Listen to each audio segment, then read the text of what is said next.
All right, everybody, we are back. You're getting a live look of the Capitol building right now. Thanks for joining us here live on the Fox News Now stream. Earlier today, President Trump spoke at the Bankers Association. Pulling that up for you right now. And then coming up in just a little bit, we're going to have live aerials locally here at the State Capitol building, protests for May Day. They want ICE out of the jails. We'll be streaming that live for you here in just a little bit. That's going to happen at 4 o'clock. So in about 20 minutes or so, you'll be seeing that live from our news chopper. But right now, I'm going to pull up for you President Trump, who was speaking earlier today at the Independent Community Bankers Association.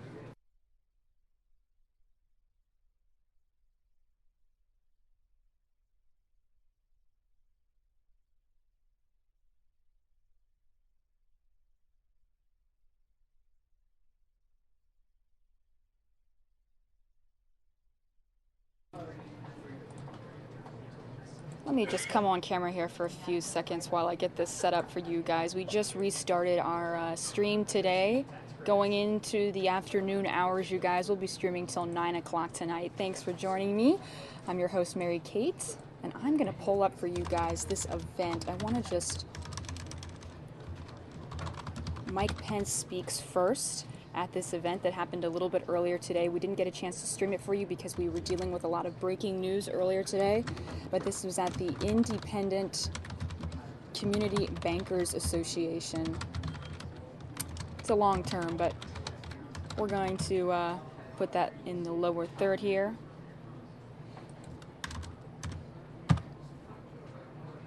So Mike Pence speaks first, and then President Trump speaks after him. Just a quick stop by. So let's pull this up for you guys, and let's hear what they had to say. Here we go. And with gratitude to a president who understands that community banks make the difference every single day in communities large and small and making the American dream happen, it is my high honor and distinct privilege to introduce to you the President of the United States of America, President Donald Trump.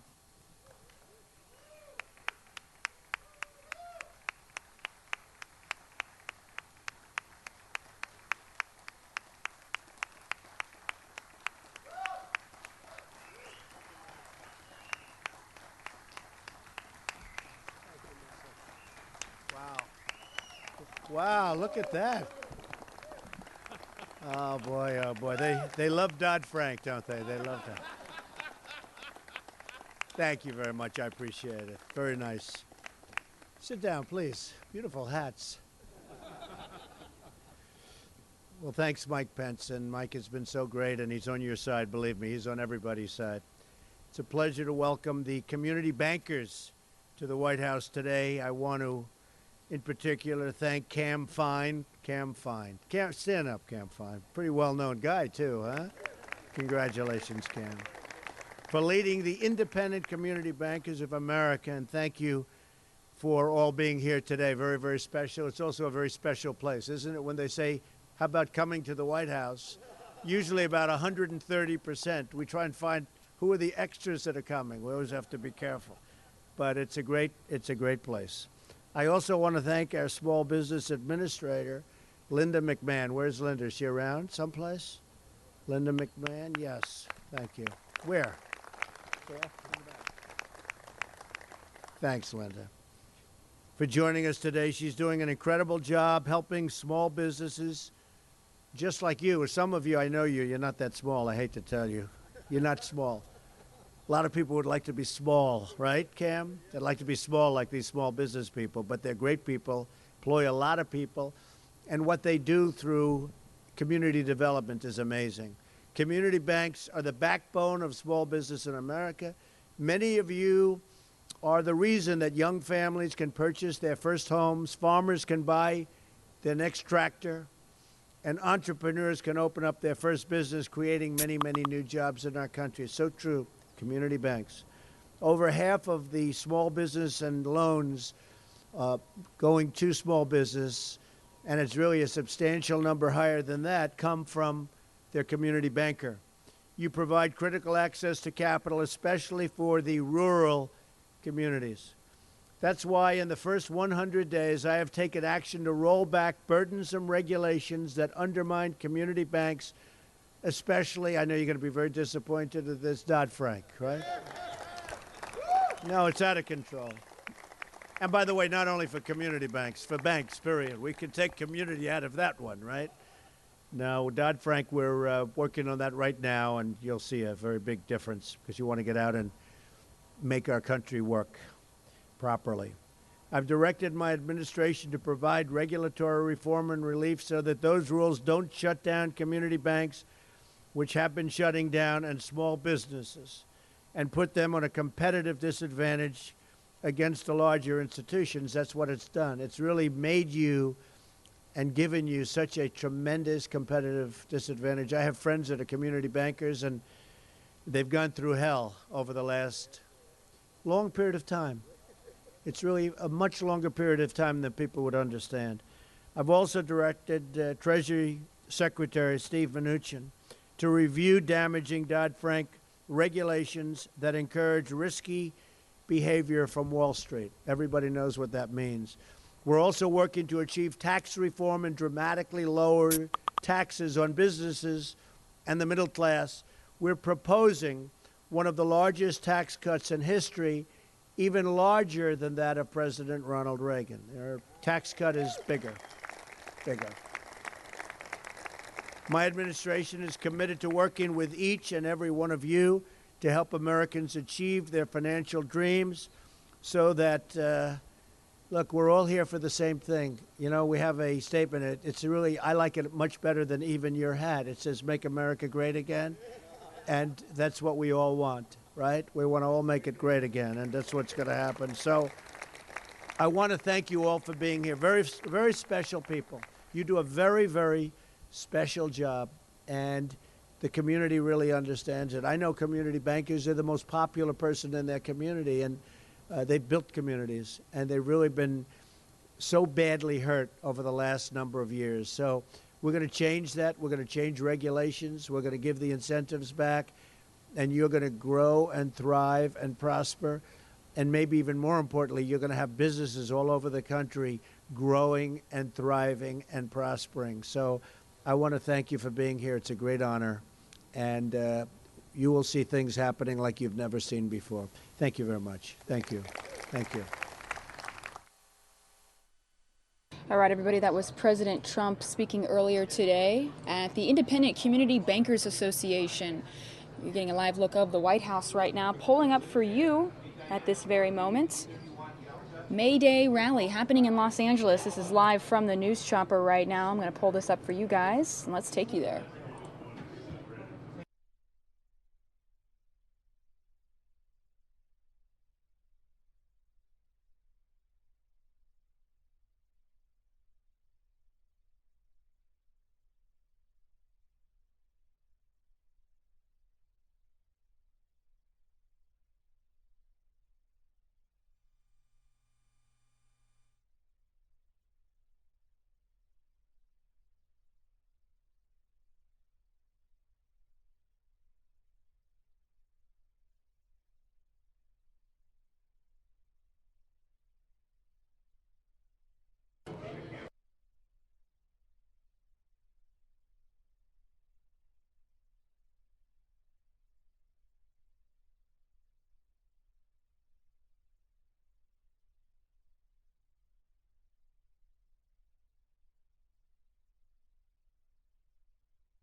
Again, you guys are watching live with us here on Fox News Now. This is the May Day rally that you're seeing right now.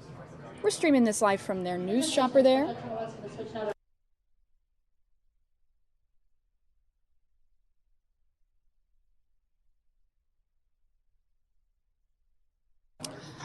Want to correct myself. This is more specifically in the Oakland area. Let me update that lower third for you guys.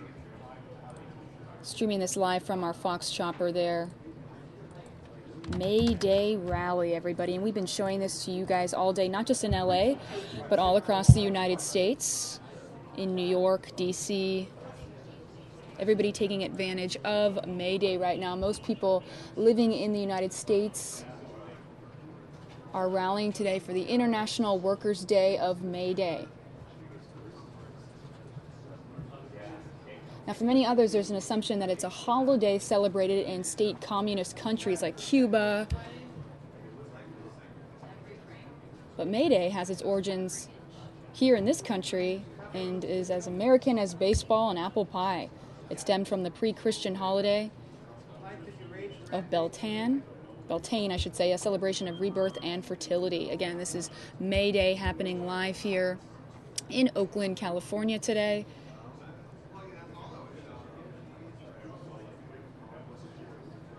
A lot of people out there rallying for different reasons, but really it's surrounded by the International Workers' Day.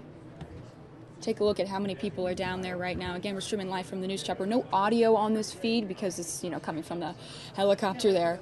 But if we get a ground shot, I'll be sure to take you there as we stream this live here on Fox News Now.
Thanks for joining us live here on the Fox 10 Phoenix Facebook page, as well as Fox News Now YouTube stream. If you want to watch us on YouTube, you can also head to Fox 10 Phoenix on YouTube. That is our Fox News Now show. Or just stick with us on the Facebook page, Fox 10 Phoenix Facebook Live. We are showing you guys the May Day rally happening right now in Oakland, California. This is not the first one of the day. We've had many across the United States, which we have streamed live for you. This one, though, right now, out of California. Thanks for watching.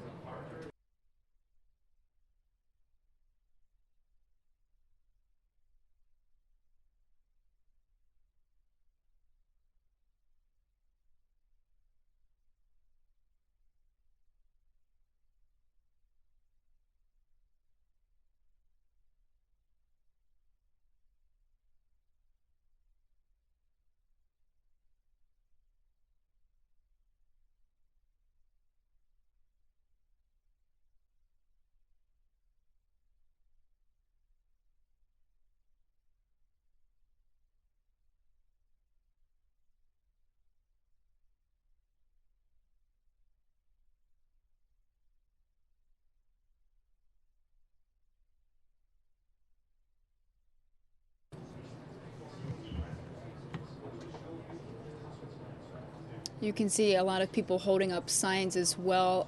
A lot of different reasons why people like to come out and rally on May Day. There have been rallies around the world today. There were demonstrators with a laundry list of grievances who rallied in New York. Teachers picketed in Philadelphia, and police in Paris fired tear gas to disperse angry political protesters, I should say, today, as May Day was marked with events around the world. So a lot of people out there with positivity, but others are out there demonstrating different thoughts and feelings. Again, it's whatever you make of it today, being May Day, Independent Workers' Day, or International Workers' Day, I should say. And every year, this prompts rallies highlighting workers' rights. And that's what you're seeing right now in Oakland, California. We're streaming this live from our Fox chopper there. No audio on this right now. If we do get a camera shot on the ground, I'll be sure to take you guys there. But, in the United States, hundreds of thousands of people across the nation have turned out today, many protesting the policies of President Trump, others just out there to support Independent Workers' Day. In New York, you could hear chants of people saying, quote, "The people united will never be defeated," end quote. That's what people were chanting earlier today in Union Square Park in New York City. Demonstrators came from across the nation to protest a variety of issues, ranging from Black Lives Matter, refugees, climate change, and the debt crisis. Now, one of the event organizers from earlier today told a reporter, quote, "We're seeing a consistent awakening of people to the realities of the Trump administration," end quote. She said Trump supporters in the mainstream media think of such efforts as small and ineffective. But she also said if you study history, it is these types of actions, the people marching on the streets, that actually make history, end quote. Let us know what you guys think. Do you agree with her or disagree? Let me know in the comment section of our Fox 10 Phoenix Facebook live stream or in the live chat section on the right-hand corner of your screen on our YouTube stream. Love to hear from you guys as we stream this live for you here on Fox News Now.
Or with this, guys, looks like we did just lose that feed momentarily. Sometimes the chopper moves in a different direction and we lose the feed for just a few moments. Let me come on camera here while we check out this feed. I want to make sure that we can get that shot back for you guys. Again, this is coming live from the news chopper there in Oakland, California, as people are rallying, protesting out there right now for International Workers' Day. That's what May Day is. And a lot of people come out for all different reasons, as I was saying earlier.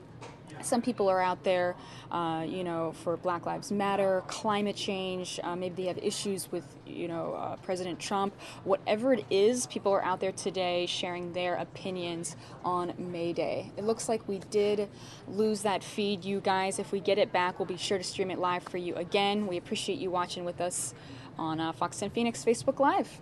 Pulling up for you now a live shot of the White House.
All right, everybody, that was a live shot of the White House that we just showed you there, taking you to an event that happened just yesterday that we didn't get a chance to stream for you, but I think it's important to show you. Vice President Mike Pence was speaking at the U.S. Navy's event. I want to pull this up for you guys. Let me just get a proper lower third for you here. And let's see what Vice President Mike Pence had to say. Here we go. Of her crew and the pride and artistry and skill of her shipbuilders.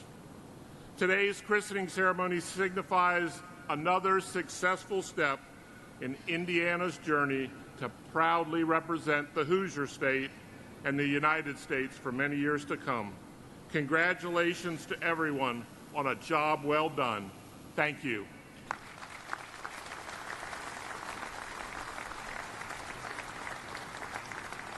And now it is my honor to introduce our next speaker.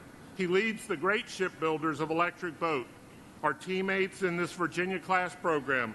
Please give a warm Newport News welcome to the President of General Dynamics Electric Boat, Mr. Jeff Geiger.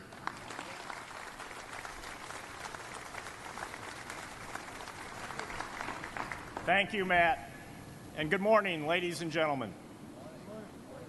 First of all, I'd like to recognize all of the very distinguished platform guests, in particular, Vice President Pence, and of course, our ship sponsor, Mrs. Diane Donald, who for her entire adult life has been an active member of the Navy submarine family. How appropriate it is for Diane to be named sponsor of our Navy's newest submarine. Her years of deep involvement with our sailors and their spouses and families have more than equipped her for this responsibility. The ship's force of the future USS Indiana is blessed to have her support as sponsor. With her husband, retired Admiral Kirkland Donald, she forms a team dedicated to the Navy, its nuclear propulsion program, and its submarine force. On behalf of the men and women of General Dynamics Electric Boat, I'm honored to participate in the christening of the Indiana, the 16th ship of the Virginia class. A moment ago, I used the word team to describe Admiral and Mrs. Donald, and I'll use that word again to describe the shipbuilders of Electric Boat and Newport News, the United States Navy, our supplier base, and our supporters in Congress. This is an awesome team, and this is a proud moment for everyone on it. The Virginia-class team remains absolutely committed to ensuring that this program sustains its reputation as one of our nation's outstanding acquisition projects and one of the finest shipbuilding programs ever. This same team now is bringing to bear the same skills, capabilities, and commitment to a shipbuilding program essential for our nation's security into the 2080s and beyond, the Columbia-class strategic deterrent submarine. Finally, and very importantly, I want to recognize the contributions of Commander Jesse Zimbauer and his superb crew, who, with the shipbuilders of Newport News, are advancing the completion of this tremendous submarine. One of the most indelible experiences of my life has been the privilege of riding the EB-delivered Virginia-class submarines on their initial sea trials. The capability and precision of execution demonstrated by the officers and sailors of these submarines must be seen to be fully appreciated. It is nothing short of awe-inspiring to witness the performance of these ships and crews during these trials. And I know Commander Zimbauer and his ship's force will display the same characteristics as they work diligently to prepare this submarine for sea trials, delivery, and commissioning. Commander Zimbauer, the performance of you and your crew is a testament to your complete dedication to duty and unyielding commitment to excellence. By working closely with such crews and the rest of the Virginia team, the shipbuilders of Electric Boat and Newport News will accomplish what we know we can, producing the world's most advanced submarines, affordably, and enabling the Navy to remain the undisputed leader in undersea capability. Today's christening is a rewarding and meaningful day as it celebrates a key event in the progression of Indiana, a new, highly capable Navy platform imbued with the powerful and committed spirit of its sponsor. Thank you.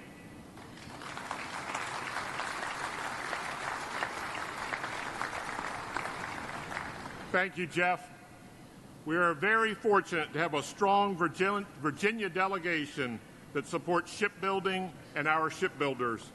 We are so pleased that Congressman Whitman and Congressman McEachin have both joined us today. Thank you all for coming. It gives me great pleasure to welcome their colleague and someone who has been a good friend and supporter to our shipbuilders for many years. He's currently serving his 13th term in the U.S. House of Representatives. We are proud to be located in his district and honored to have him back for today's ceremony. Ladies and gentlemen, please welcome the Congressman Bobby Scott.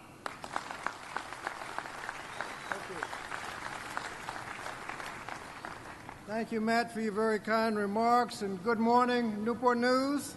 It's an honor to be here at the christening of the Indiana, the newest Virginia-class submarine. I'd first like to welcome our former House colleague, Senator Joe Donnelly, and I'd also like to especially welcome the Vice President of the United States, Mike Pence. The Vice President and I served together many years in the House and also served on the Judiciary Committee, so it's an honor to have him in Newport News for this momentous occasion. I'm also pleased to congratulate Mrs. Donald, the ship's sponsor. She has been to the shipyard many times and knows how important the sponsor is to a ship. And I'm also pleased to be here with my colleagues Don McEachin and Rob Whitman, who serve us well not only in the House but specifically on the Armed Services Committee, particularly Rob, who serves as chair of the Sea Power Subcommittee. So give them another round of applause for their hard work and dedication. And I'd like to welcome everyone to the finest shipbuilding facility in the United States, one of the greatest economic assets of the Commonwealth of Virginia, Huntington Ingalls Newport News Shipbuilding. Nuclear submarines and aircraft carriers constructed here in Newport News are vital to our nation's security.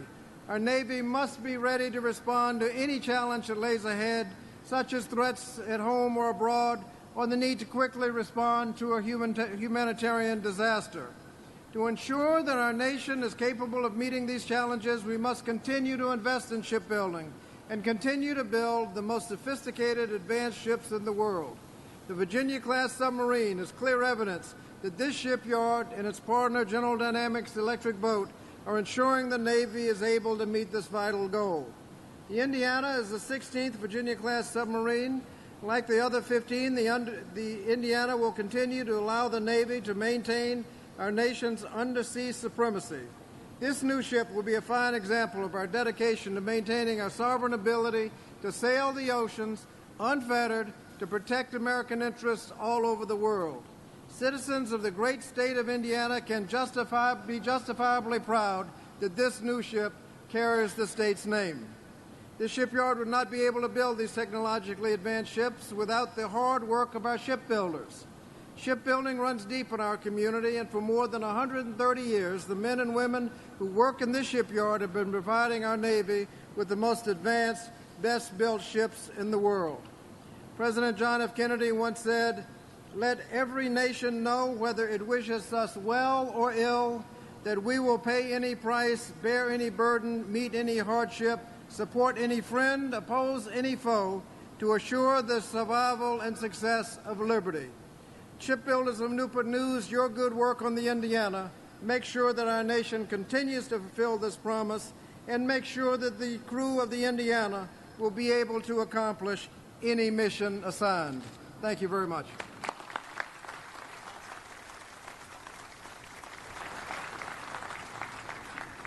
Thank you, Congressman Scott. Our next speaker is a career submarine officer who has served on both fast attack and ballistic missile submarines in both the Atlantic and the Pacific. Today, he is responsible for the strategic vision of the submarine force. a force made up of 28,000 personnel comprising 85 submarine crews, their submarines, and associated supporting organizations. Please join me in welcoming the Commander of Submarine Forces, Vice Admiral Joe Tafalo.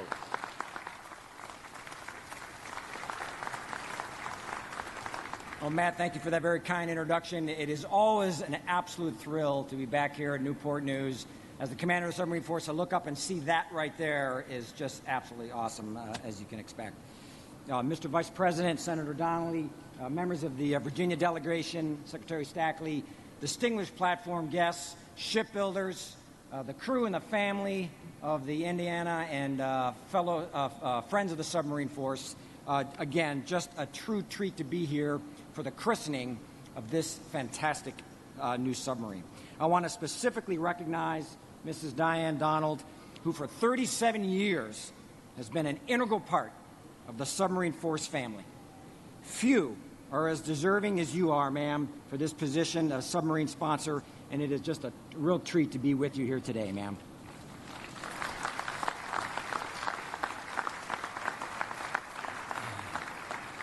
I, too, would like to congratulate our amazing shipbuilders who make Virginia and the Virginia-class submarine the best submarine on the planet.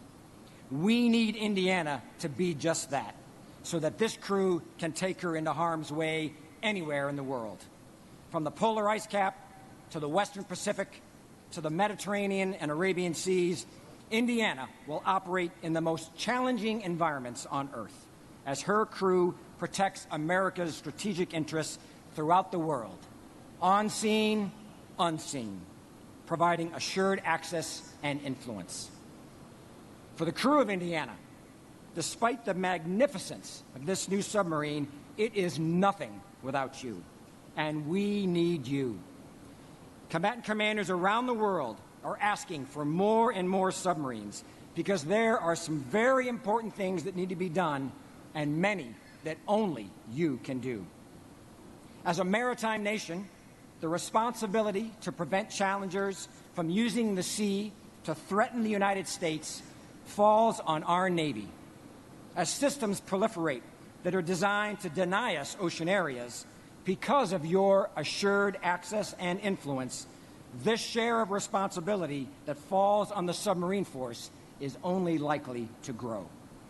Crews like you, operating submarines like Indiana, who can get in underneath an adversary's systems, are the key that unlock the door for the greater joint force. Congratulations on being part of this tremendous challenge and opportunity. Skipper Zimbauer, as Indiana's commanding officer, on your shoulders rests the ultimate responsibility, authority, and accountability for the performance of this ship and crew. It is your job to ensure that your people are always the silent victors, as your ship motto calls you to be. Mrs. Donald, the Indiana is privileged to have your energy and compassion as part of this ship's legacy. On behalf of 28,000 submariners in our Navy, I thank you for your continued support of your submarine force family. Ladies and gentlemen, I eagerly await the day when USS Indiana assumes the watch as the first nuclear-powered U.S. warship named in honor of the Hoosier State. Congratulations again to shipbuilder, crew, and sponsor. May God bless the submarine force and the United States of America. Thank you very much.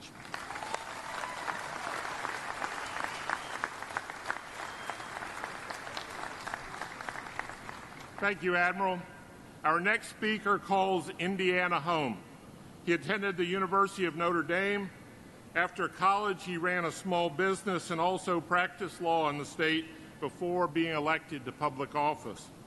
He previously represented the 2nd Congressional District of Indiana, and today he represents Indiana in the U.S. Senate, where he serves on the Armed Services Committee, a committee near and dear to shipbuilding. Please welcome Senator Joe Donnelly. Thank you very much. Thank you. It's a real privilege. Thank you to all of you for having me here. Mr. Vice President, it's extraordinary to be here with you in this place. I don't think a year ago either you or I thought we would be here for this afternoon. To Mrs. Donald, what a wonderful sponsor. We are so fortunate to have you representing our name. To the captain and the XO and the Cobb, to all of our suppliers who put their heart and soul into this every single day, to our guests, our elected representatives from Indiana, from around the country, to all our friends from Indiana and around the country who have traveled here, to the shipbuilders who have done this incredible magic. When you think it can't be done, all you have to do is look.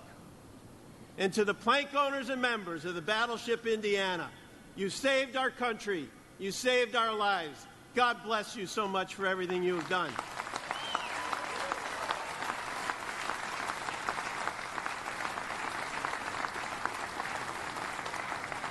Well, my dad was an enlisted Navy man. And he said, "Joe, stay away from admirals and officers. Only bad things can happen." I tell him, "Dad, I have no choice today." But I know this. He did the laundry. He swabbed the decks. Captain, he would be proud to be part of your crew here today on the USS Indiana. And we know this. This ship will go into harm's way. We are a nation at war. Every day, all you have to do is pick up the paper to see the dangers that we see out there. And these men, this crew, are going to be at the very tip of the spear. And you have given them the tools, the equipment, the ability to accomplish everything here.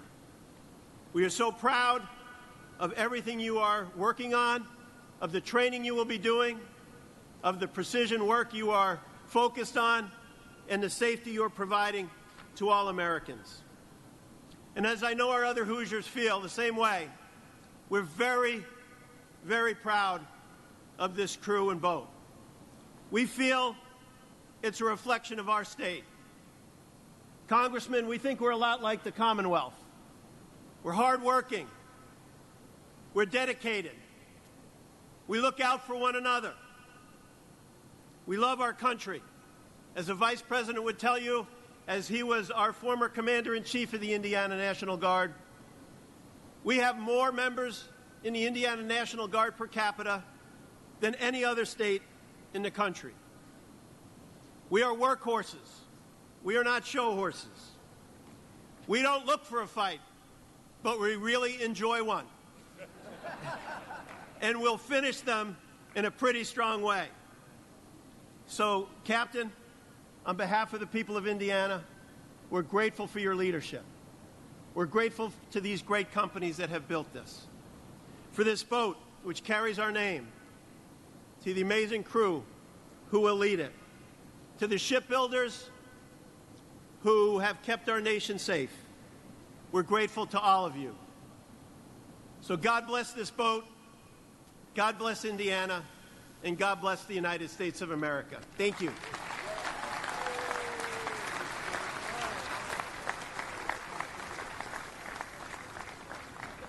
Thank you, Senator.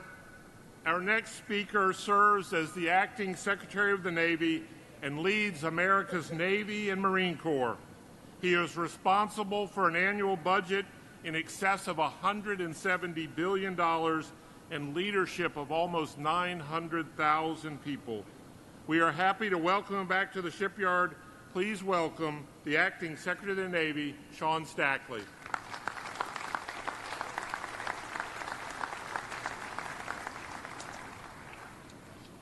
Mr. Vice President, Senator Donnelly, today we are all Hoosiers.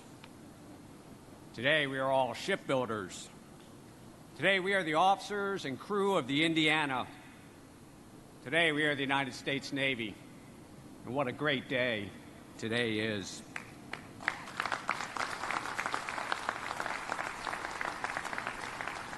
Virginia delegation, your strong voice on Capitol Hill makes ours a stronger Navy. Thanks for all that you do on behalf of our sailors and Marines. Senator Winter, good to see you today. Admiral Caldwell, Admiral Donald, welcome back to your Navy, but you can relax today, sir. Mrs. Donald has the watch.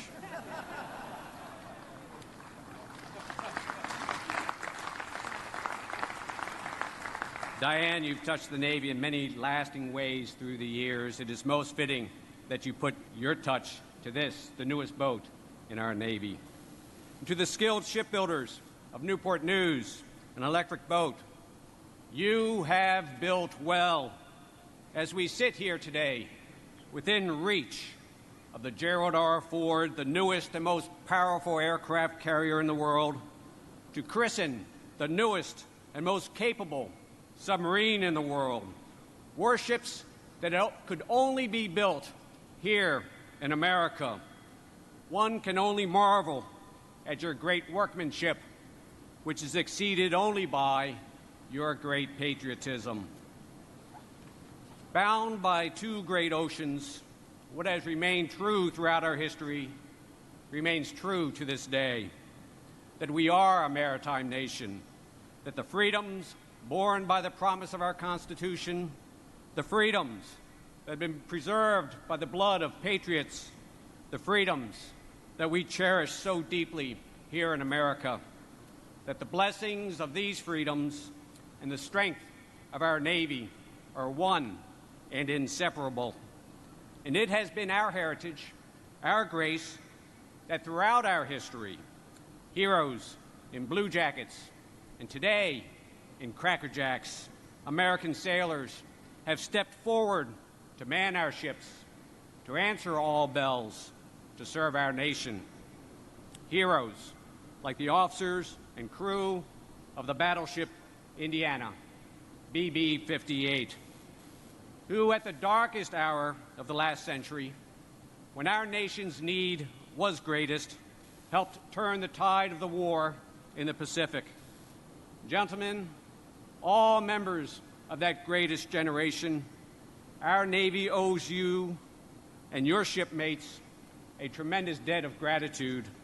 And today we pay that debt in the best way we know how.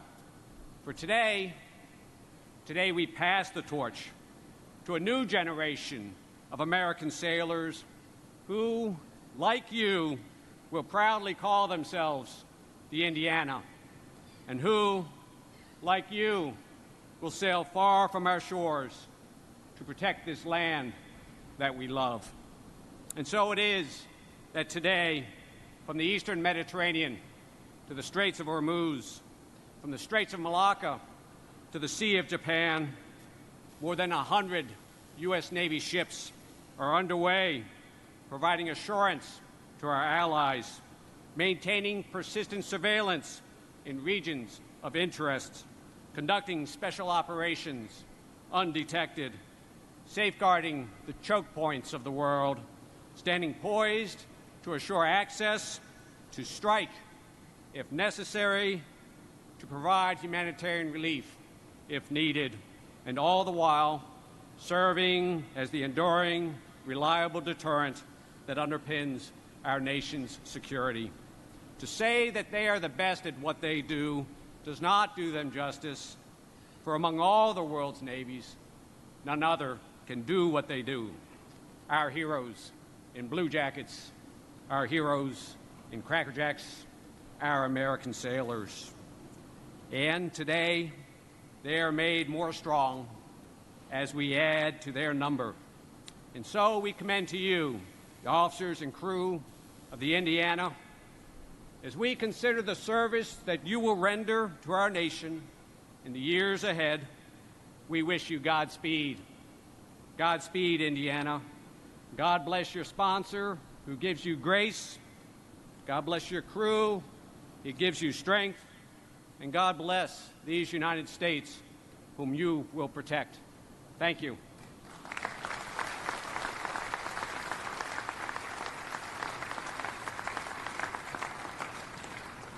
Thank you, Secretary Stackley. It is now my distinct pleasure and privilege to welcome our next speaker. We are honored that Vice President Mike Pence could take time out of his busy schedule to serve as our keynote speaker today. It speaks volumes about his respect of the United States Navy of American workers and of his home state, Indiana, for which this submarine is named. Born and raised in Indiana by parents who taught him the importance of hard work, Mike Pence earned a law degree, began a syndicated talk radio show, and along the way got married and raised 3 children. And he did all of this in Indiana. Growing up there, surrounded by good, hard-working Hoosiers, Vice President Mike Pence always knew that he needed to give back to the state and the country that had given him so much. In 2000, he launched a successful bid for his local congressional seat, and the people of Indiana elected him 6 times to represent them in Congress. In 2013, Vice President Pence left the nation's capital when he was elected the 50th governor of Indiana.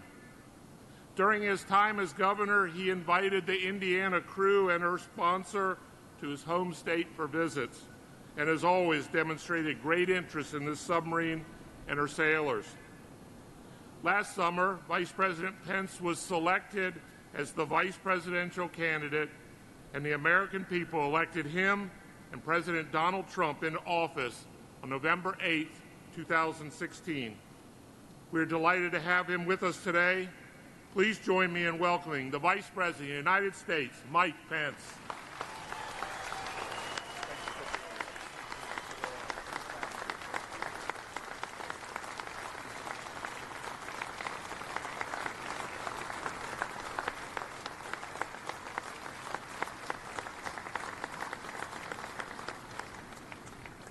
Acting Secretary Stackley, Mrs. Diana Donald and the Admiral, Admiral Fargo, Vice Admiral Tafalo, Vice Admiral Malloy, Captain Lemon, Commander Zimbauer, Petty Officer Ha, the crew members of the USS Indiana,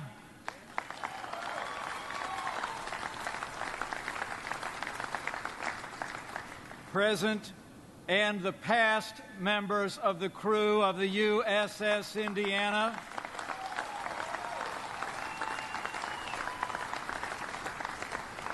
members of the United States Navy, distinguished guests, I bring greetings from your Commander-in-Chief, the President of the United States of America, President Donald Trump.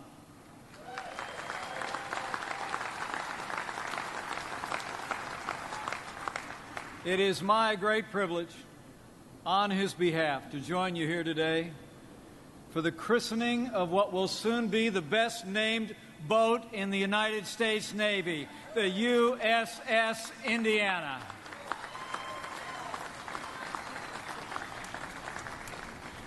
Senator Donnelly, Congressman Scott, members of the Virginia delegation, members of the Indiana General Assembly who are with us here today. It is a real joy for me to be with you. As I served as governor of the state of Indiana, I learned of this extraordinary boat, but I could not have well imagined that I would be standing before you today in this moment with the great privilege to be at this christening. And I thank you all for being here and for the work that you have done to arrive at this moment, christening the new USS Indiana, just one day shy of the 75th anniversary of the dedication and christening of the last USS Indiana. That feels providential to me.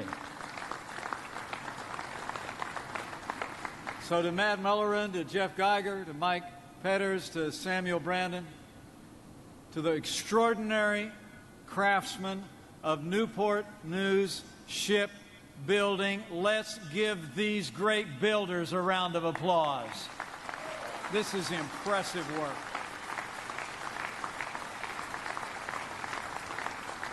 You know, today marks the 100th day since President Donald Trump took his oath of office, and I took mine. And he sent me here today on this historic occasion as a sign of his deep commitment to the armed forces of the United States of America, and to his commitment to make the strongest fighting force in the world even stronger still.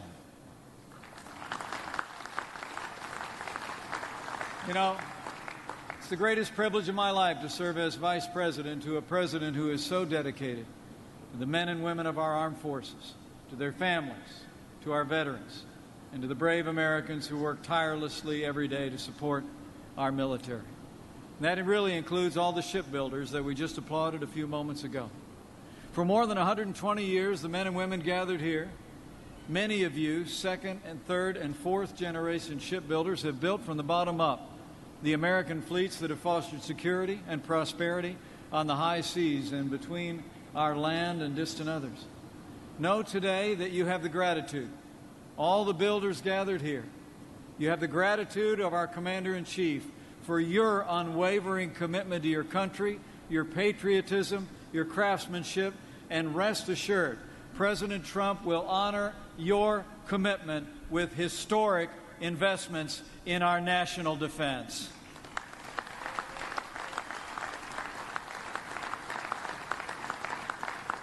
In just his first 100 days in office, President Trump has already taken decisive action to end an era of budget cuts to America's military and to America's security. The President has actually submitted a budget which will rebuild our military, restore the arsenal of democracy, and we will move in the next year one of the largest increases in defense spending since the days of President Ronald Reagan. And just next week, with President Trump's leadership and the strong support of the members of Congress gathered here today, Congress will pass a spending bill with long overdue investments in our military readiness even before this fiscal year ends. That's what leadership looks like. At a time of mounting threats across the globe, President Trump has made it clear. America's national security is this president's highest priority, now and always. Rest assured, President Trump will make the strongest fighting force in the world strongest still. For as history attests, when America is strong, the world is safe. And the USS Indiana will bear witness to this truth. You know, it really is deeply humbling for this son of Indiana to be here today at the christening of this mighty and majestic boat, the Virginia-class nuclear submarine, the USS Indiana. I have to tell you, it's more than a little bit emotional to me to be standing here in Newport News, seeing the Indiana flag fluttering just below the American flag behind you all. Makes me feel like I'm back home. This boat bears the name, I can promise you, of one of the most patriotic states in America. And I truly believe that she reflects the unmatchable courage and the unwavering spirit of those Hoosiers, past and present, who stood up and stepped forward to defend the flame of freedom. You know, for generations, stretching back into the midst of American history, the sons and daughters of Indiana have donned the uniform to serve our nation, and they've done so with distinction and with courage. Our history books are filled with proof. In the wake of World War II, no less an authority than the United States Navy declared Indiana's representation in the Navy was, quote, extraordinary in quality, with 3 of the 7 admirals in 1944 hailing from the Hoosier State. The 12 stars they had between them shone bright, not just on the Wabash, but on waves all across the world. The Navy's recognition of Indiana's service and sacrifice goes back even further.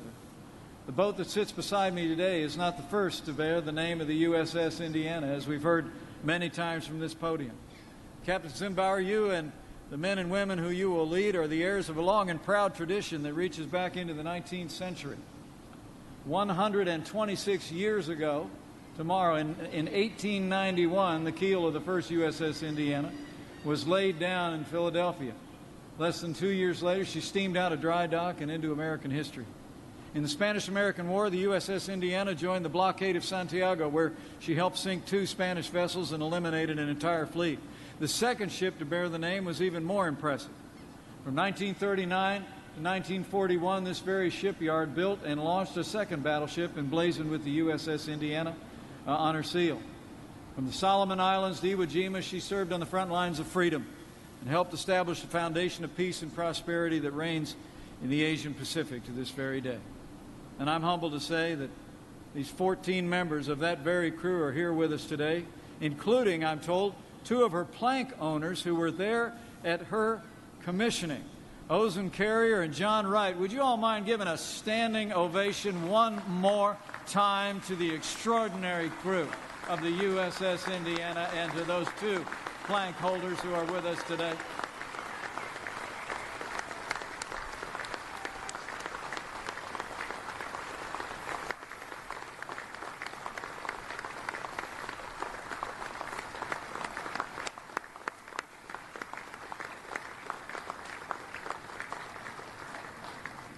You know, men, I never saw your ship in all her glory, but she still lives on in the hearts and minds of Hoosiers, more than just memory.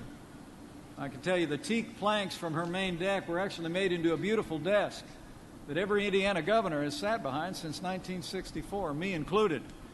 It was always very humbling for me to come to work every day at the Indiana State House and rest my elbows on the deck of a battleship. Now we turn the page to another chapter in Hoosier history, and it'll be just as proud. This USS Indiana, the third to bear the name, first submarine, is a worthy inheritor of the name and legacy of our state. And already she bears the mark of Indiana, not just in her name, but from bow to stern. More than 100 Hoosier businesses have contributed to this boat's creation in one way or another. At least 2 members of her crew and 4 of her shipbuilders hail from our great state. And so many of the volunteers for the commissioning committee call Indiana home. Would you mind giving all the Hoosiers who are here a big, big round of applause, especially those 2 on the crew?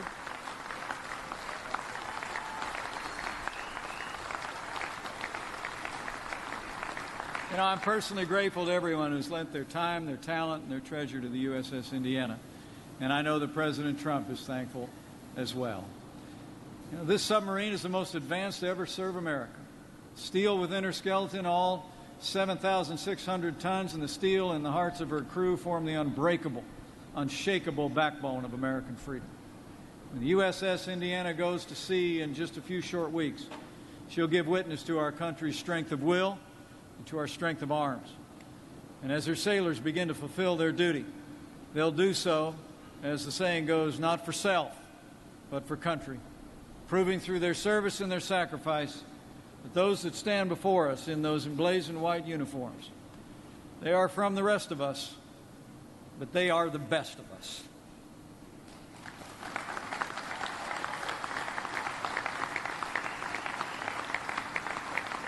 We know they're ready. We pray they never feel the heat of battle, but we're grateful that the U.S. Indiana will be ready. We'll be there, beneath the waves, the hidden chariot of the silent victors, faithfully guarding our freedom, faithfully guarding our way of life. And so on behalf of the Commander-in-Chief, President Donald Trump, we christen the USS Indiana. And today, this humbled son of Indiana is truly grateful to have the opportunity to be with you today, to see my beloved state and all of her people so aptly embodied in this extraordinary boat. From this day forward, the spirit and the service of the Hoosier State will find a home on the 7 seas, in this majestic and mighty submarine, and in the proud crew who walk her decks.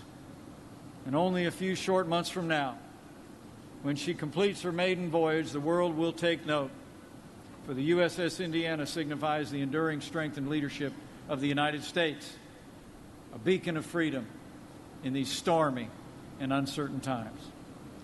Know today that under President Donald Trump, that beacon will shine bright, brighter than ever before. And with this president's leadership, the United States, I believe, is entering a new era of security, prosperity, and strength. And so I close with a word of confidence that with your help, with God's help, with the USS Indiana at sea, with the great armed forces of the United States of America and the valor and vigilance of all those who serve, that today we go forth to meet a glorious future together.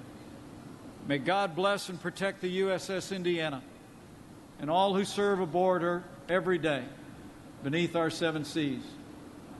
May God bless Indiana, and may God bless the United States of America.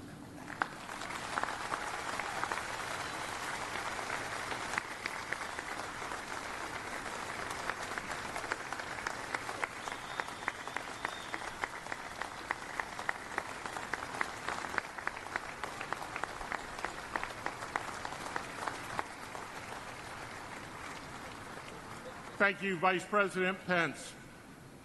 And now it gives me great pleasure to introduce our ship sponsor. A sponsor is said to impart her spirit into the ship, and I can think of no one more deserving of such an honor. Diane Donald's partnership with the Navy actually began at an Army-Navy football game where she met a young Naval Academy midshipman. As the story goes, they had a nice time, went to a local bar after the game ended, hung out until her date and his classmate had to board the bus, head back to the Naval Academy. Diane and her friend walked the men to their bus, said their goodbyes. As the bus pulled away, Diane and her friend realized they were lost, by themselves in an unfamiliar town, with their dates safely on a bus back to Annapolis. Diane, we're glad you found your way home and that you gave that midshipman who left you stranded another chance. She ended up marrying him, and she has admirably served our Navy and our nation for 37 years. Diane has approached her role as Indiana's sponsor with the same sense of duty, dedication, and enthusiasm. In fact, I hear she's been emailing our christening team this week at 3 a.m. just to make sure she was prepared and ready for today's event. Diane, we appreciate your commitment, and we are honored that you will be forever affiliated with this great submarine and with our shipbuilders. Ladies and gentlemen, please welcome our ship sponsor for Indiana, Mrs. Diane Donald.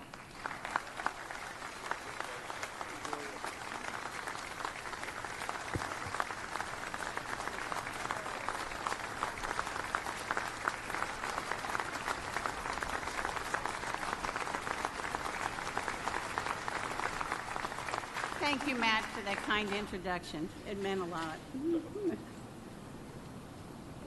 Mr. Vice President, thank you for being here today. This is not the first time you've shared your time with some of the crew in Indiana in me. 2 years ago, you graciously hosted us as Governor of Indiana in your office during Navy Week. And while I don't think any of us foresaw the events that have brought you here today, I am honored to have you participate in the christening of the great ship Indiana as our Vice President.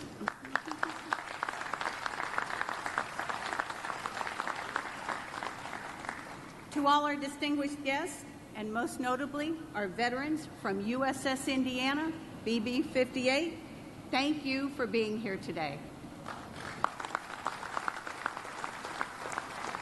And to all of the families and friends from Indiana, welcome. I would say the sun is shining on Indiana today.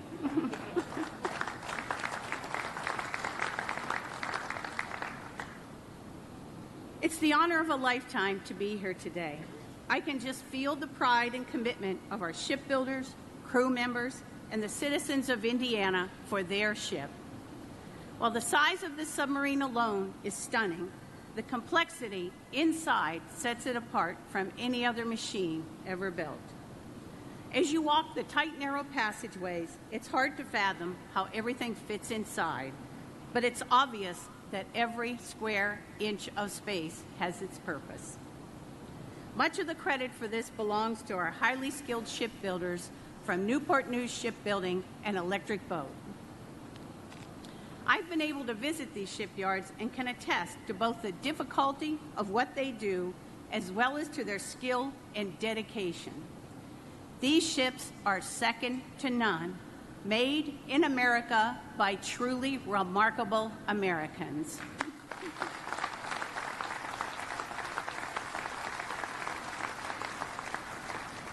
To the shipbuilders, you give the absolute best of yourselves to deliver a safe, well-built submarine that will carry our sailors to sea in defense of our country. It's important that your families can see the fruits of your labor displayed here today and share in your sense of pride and accomplishment. From me, the ship sponsor, thank you. Thank you for a job well done on Indiana.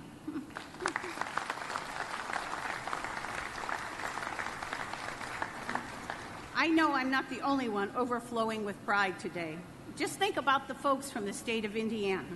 It's been over 75 years since a ship has been named in honor of that great state. During my visit to Indianapolis for Navy Week in 2015, the Indiana State Fair was location central for Hoosiers to get to know their Indiana sailors. These welcoming, hardworking, and patriotic people embraced their crew.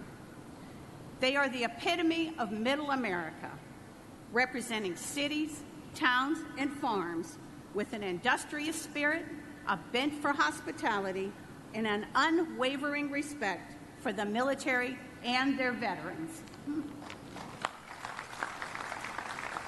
Coming from Washington, D.C., I quickly realized I was not on the Beltway anymore, and it was quite refreshing. Indiana is represented here today by the members of the Commissioning Committee and the citizens who are working hard to build lasting bonds between the state and the ship. Thank you for all your support.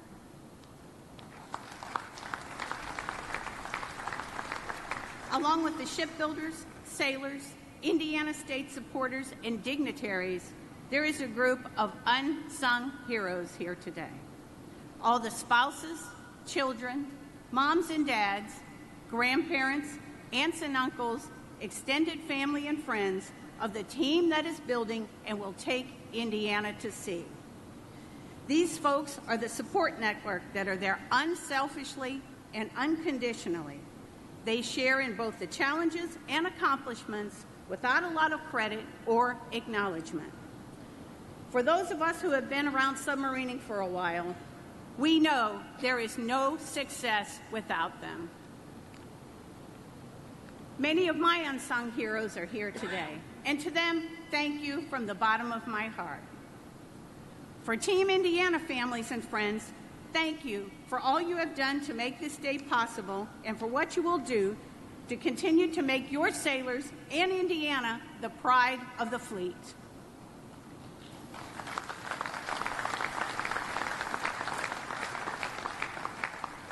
And finally, to the Indiana crew, you are my rock stars. You're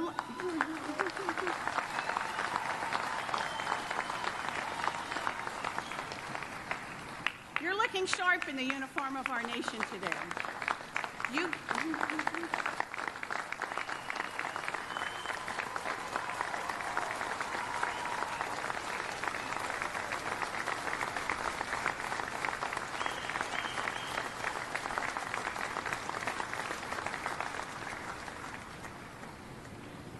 You get to show off your ship a bit today, and that is totally deserved. It can all look a little glamorous on a day like today, but we know looks are deceiving. I know a thing or two about your hard work and sacrifice. I also know that the days ahead will present you many more challenges, but will leave you with a sense of accomplishment when you finally take your ship to sea. Submarining is a tough business. Schedules are, shall we say, flexible for a submariner and their families. Expect the unexpected is a way of life. Submariners deploy for months at a time to who knows where, doing who knows what.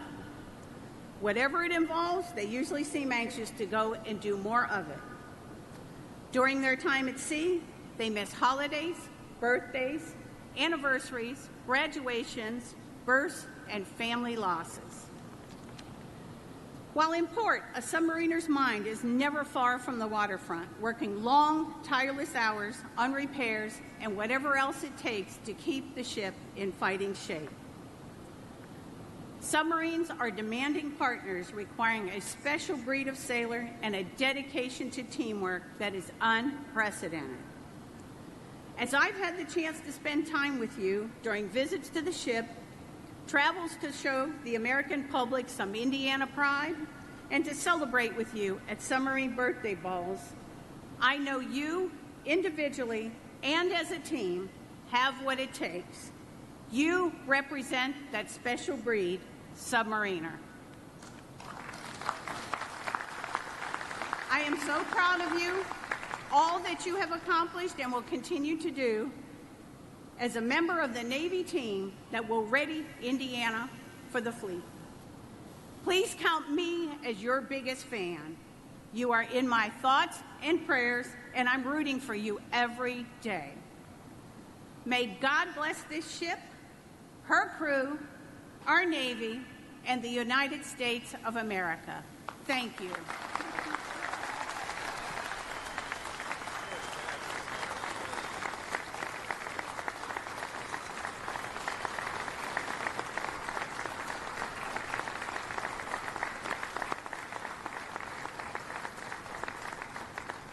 And now, the moment you've all been waiting for.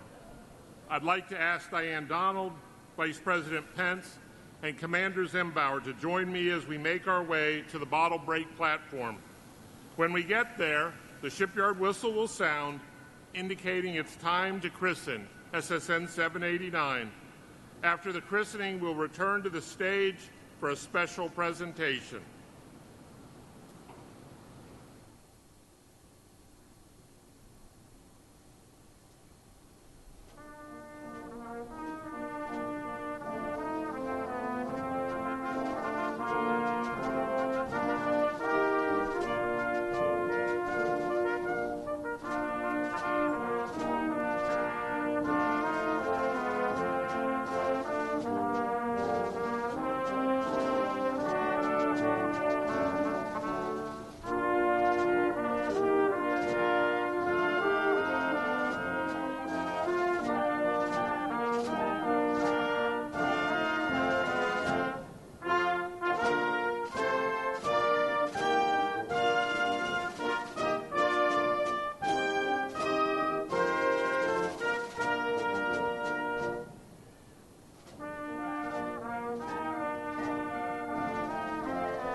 United States ship Indiana. May God bless this submarine and all who sail in her.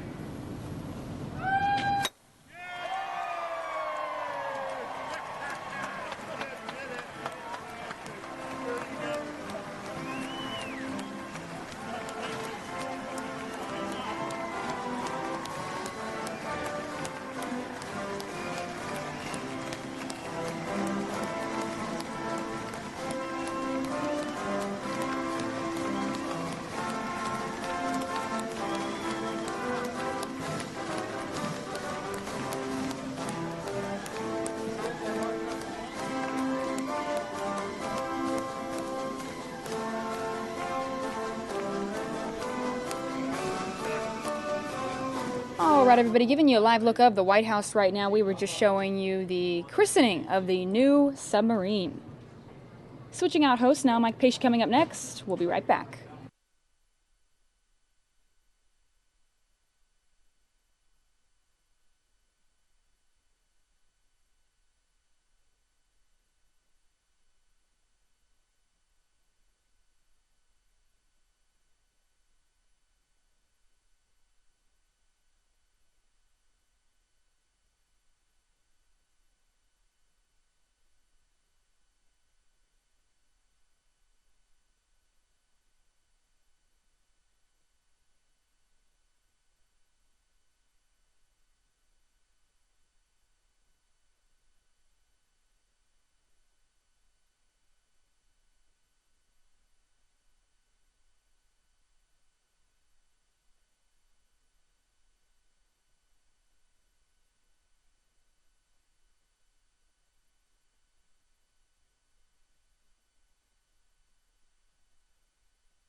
All right, folks, welcome to the Fox 10 News Now stream. We're going to take you to San Jose, California, where there are some May Day protesters taking to the streets and, well, to the parks, really. Take a look here.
All right, folks, you're watching the Fox 10 and News Now stream. It looks like Sky Fox there is leaving the scene. We're going to show you now New York City. We'll be back with you in just a little bit.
All right, folks, coming up next is a press conference where police in Detroit held a press conference in reference to a deputy who was shot over the weekend.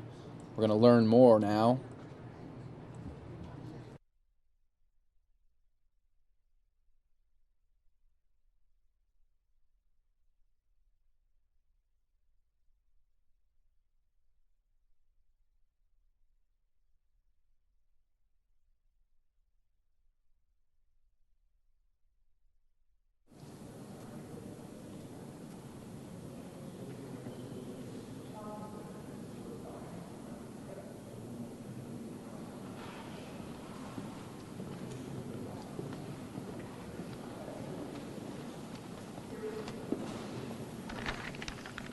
Good morning.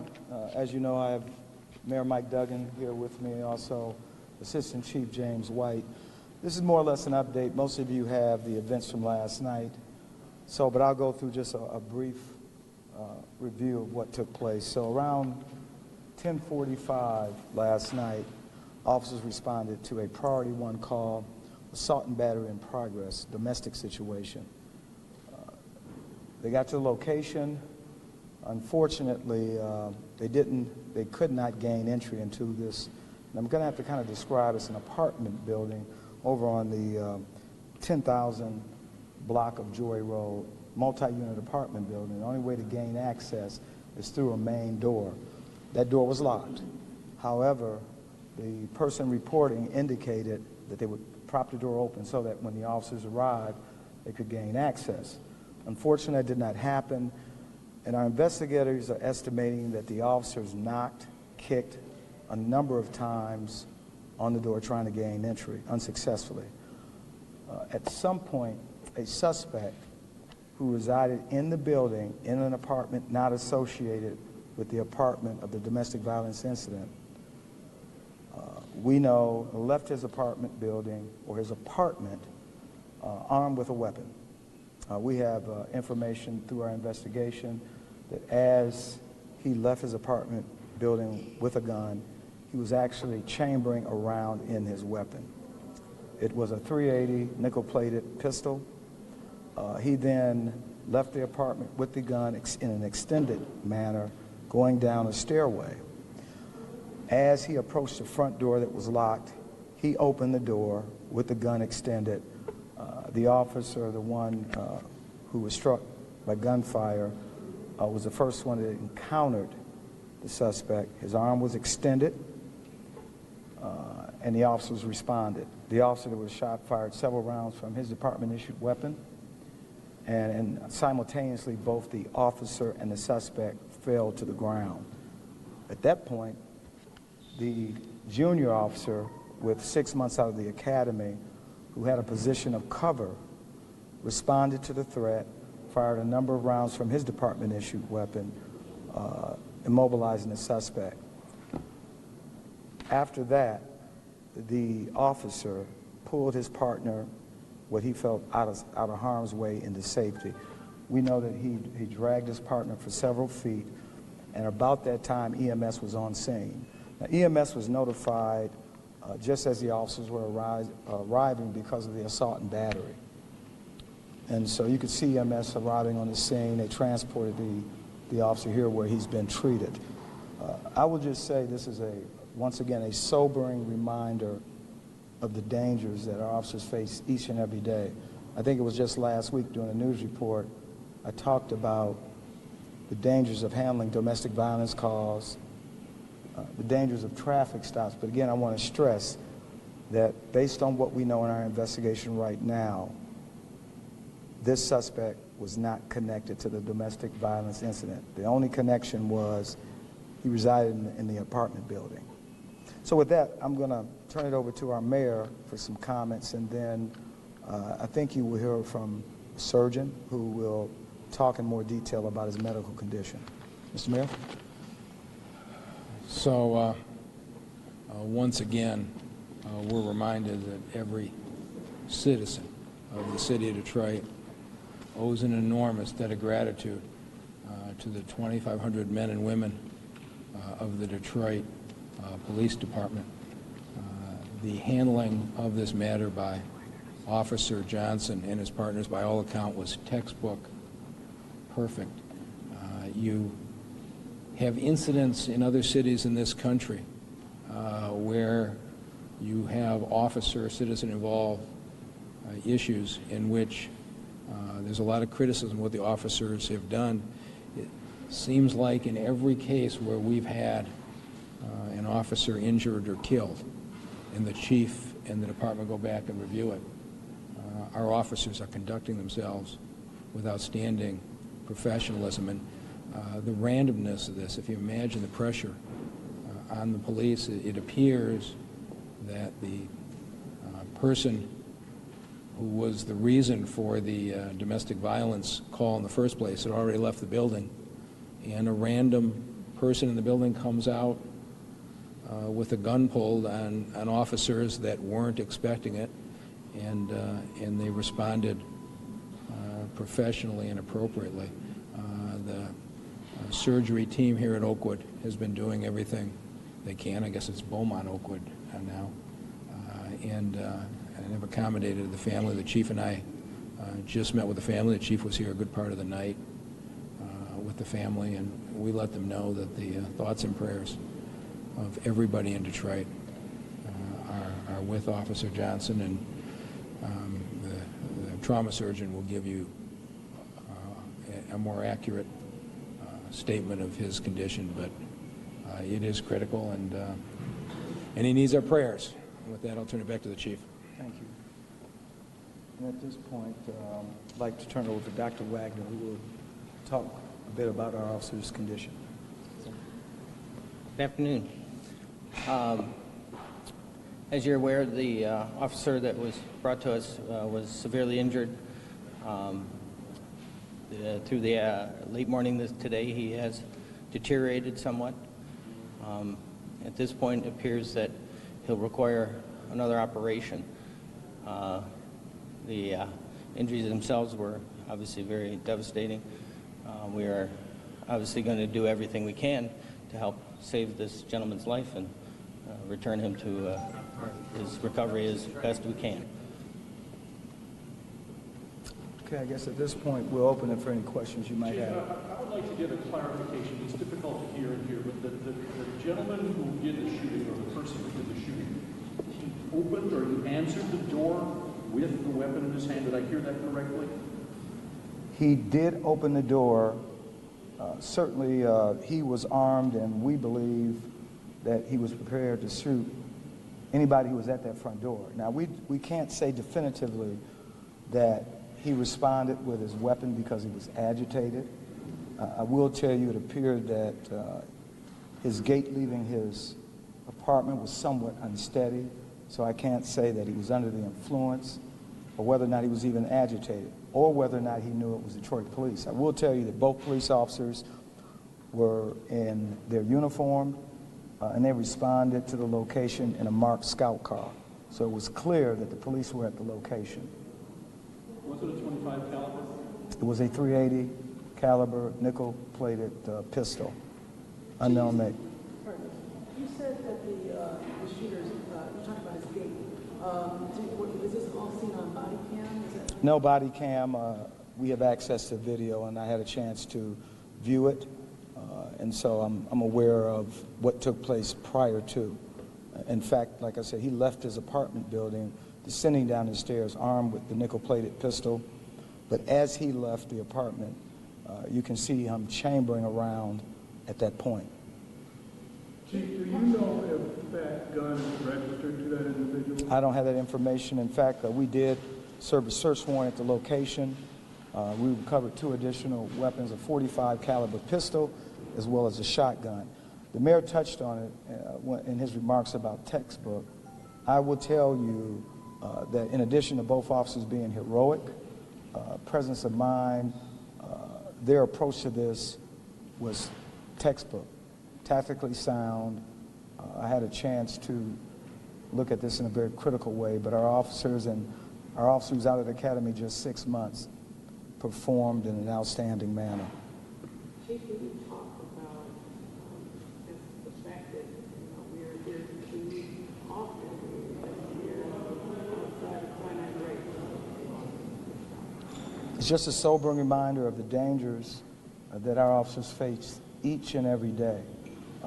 We're fortunate here, as the mayor talked about, we have a very supportive community here in Detroit, but the reality is that there are those in the community that are violent, whether it's against a citizen, against our police officers, and while there have been a number of shooting incidents, I think the thing that strikes me, and I've talked to my staff over the last 10 to 12 hours, is that here we are, once again, as you pointed out, since September of last year, we've had 9 incidents where an officer was either shot or murdered.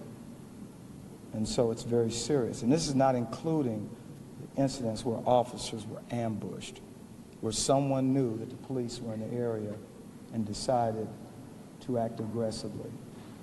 And I think it goes back to the time of Captain Style. Yes, sir. If I could, when you think about the pressure that these officers are under, and you think about the number of times we've been in this, there's no pattern to it.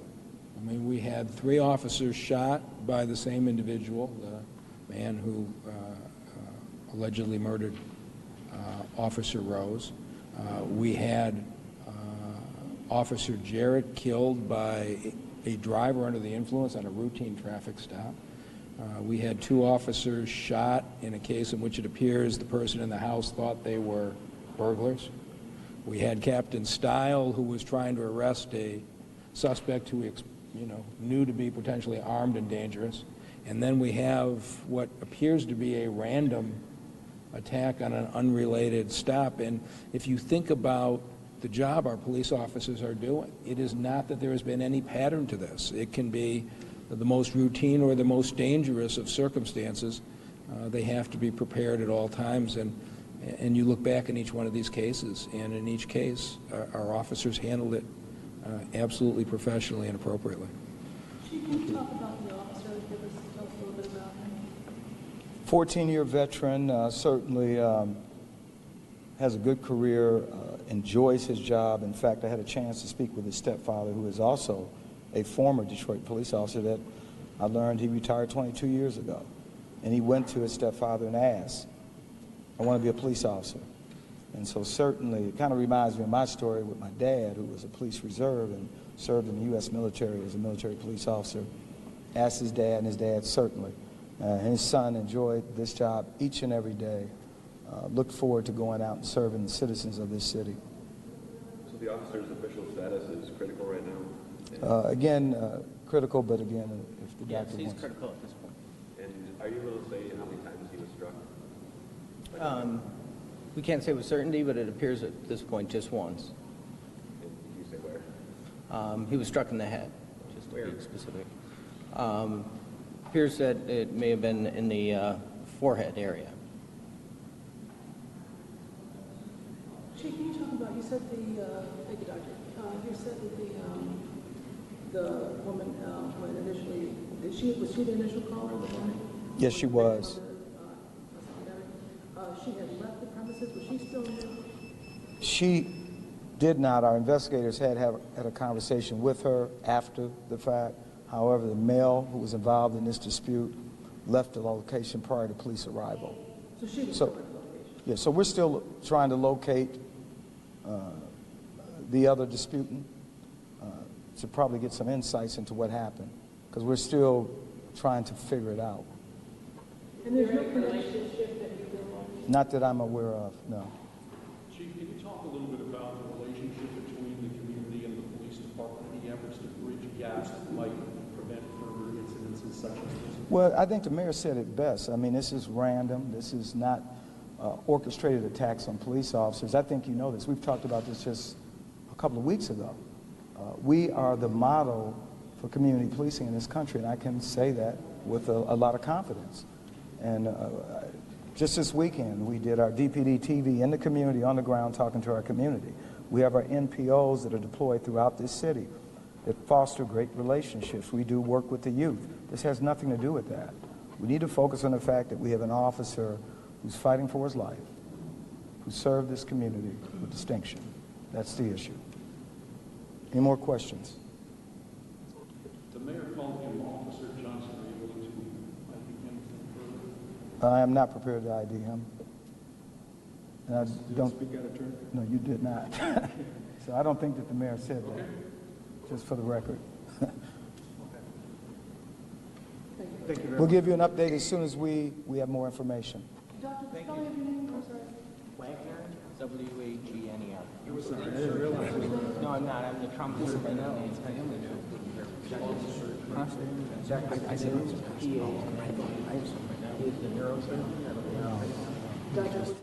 All right, everybody, you're taking a live look here at the White House. Our next video that we will be showcasing to you today in Florida, a Republican Congresswoman says she is retiring. We'll take you to that retirement announcement next on the Fox 10 News Now stream.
David, oh man, I still got 20 months of fight in me, so I'm gonna be fighting for you guys.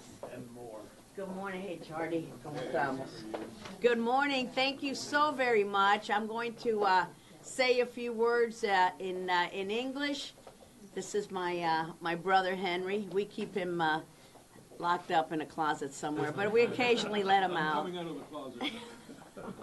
Yeah, I should have used another phrase. But I'm going to say a few words in English. I'm going to say a few words in Spanish and take all of your questions. So thank you so much always for being here. I have been so honored and so blessed and humbled to have served our South Florida community for almost 4 decades, from helping everyday people with constituent cases to standing up to dictators around the world. I'm proud of the work that we have accomplished over the years. However, it is now time to take a new step. So with the support of my husband Dexter and our children, I have decided that I will not seek re-election in 2018. After more than 3/4 of my adult life in elected public service, more than 38 years by the next election, I'm confident that my constituents would have extended my term of office further should I have chosen to do so. But we must recall what the Bible says. To everything there is a season and a time to every purpose under the heaven. And the time has come for me to seek a new challenge, and the season has come for me to look at other adventures that life has for me. First of all, I want to thank my constituents. They're not my constituents, they're the constituents of the district that I'm so humbled to represent. It is for them that we get up every morning, my incredible staff, my chief of staff. I'm not going to start naming them all because you know who you are. But they have been incredible in dealing with constituents. We're just down the hall from where we are right here. And in fact, Gracie this morning was just helping constituents. And the wonderful interns that we've had through the years. Just today, we had a brand new intern, Emily. Unfortunately, she's a gator, not a hurricane or a panther, but that's okay. We don't discriminate. And she just started today. So I still have a lot of fight left in me, and I want to assure the constituents of my congressional district that I will work diligently for South Florida for the next 20 months with the same fervor, with the same enthusiasm that I have always had. And the constituents of the 27th Congressional District can be assured that I will continue to be their voice in Congress. We've got a lot of work to do. Speaking of work, we just had a deal worked out between the Democrats and Republicans about a budget. As you know, we've been in a stalemate situation, but it looks like not once again. The budget runs out Friday of this week at midnight, so we'll be doing a budget showdown. Nice work there, Nikki. Every time you get up, you get right in front of the cameras. Let's not do that. And So we have a budget stalemate again. But the good news is that late last night, we've got a new budget agreement. It doesn't have money for the wall, thank goodness, and all of that, all of those things. So we might be able to get it done. Wow, Congress can actually work. So it's still business as usual. I'm going to keep working for my district. My staff will keep working for the constituents. And we've got a very special person there in the audience, David Mermelstein. And David, I know that you are crying, but David is a Holocaust survivor. And I have been fighting insurance companies for a mighty long time on behalf of Holocaust survivors to make sure that they can get just compensation to get their needs met. And David is crying because he thinks things are going to change, and they're not. I've got 20 months left. We're going to make it right. We're going to make sure that Germany does right by Holocaust survivors and helps folks the way that Germany said that they would, to take care of their medical needs and and everything. So David, you got to smile, because you know today is about beginnings. It's not about endings. Let me say a few words in Spanish, and then I'll be glad to take any and all of your questions. Para mí ha sido el honor y el placer de mi vida ser la congresista del sur de la Florida. Yo no me hubiera imaginado ni remotamente que cuando llegamos a este bello país, mi hermano, que es muy mayor que yo, este es viejísimo. No, tenemos solamente un año de diferencia. Yo cumplo 65 años ahora en julio. Llegamos cuando yo tenía 8, él tenía 9. ¿Quién hubiera pensado que esos niños refugiados hubieran tenido este futuro tan bello? Mis padres ni remotamente hubieran pensado que esa hija de ellos iba a ser congresista de los Estados Unidos, porque cuando llegamos aquí ni sabíamos hablar inglés.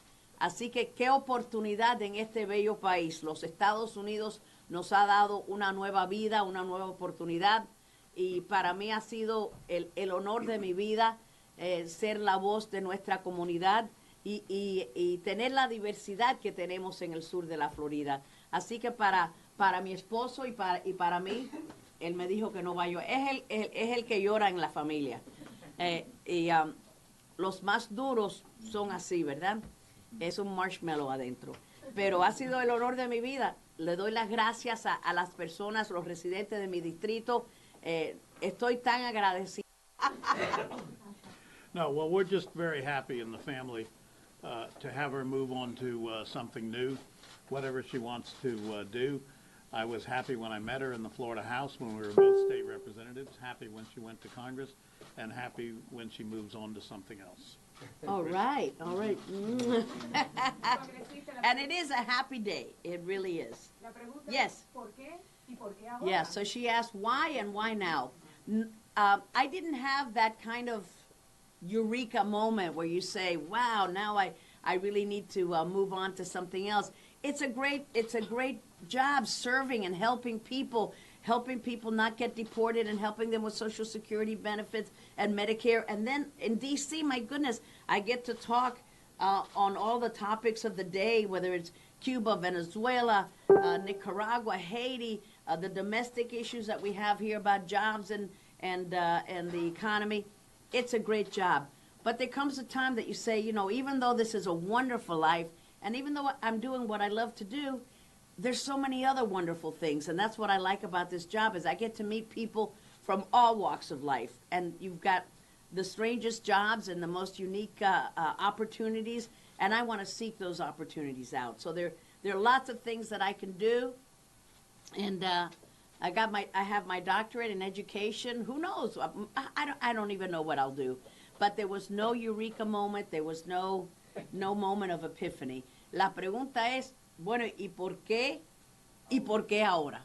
Pero no es que tuve un momento cuando yo me di cuenta, ya estoy cansada del trabajo, ya no me gusta. No, me encanta lo que estoy haciendo, pero yo sé que me encanta tantas otras cosas también. Me encanta tantas aventuras. Soy educadora, siempre he sido educadora y para mí educación es mi pasión. Así que no tuve ningún sentido de frustración, no estaba descontenta, no estaba pensando de nada, nada más que, bueno, ya voy a cumplir 60.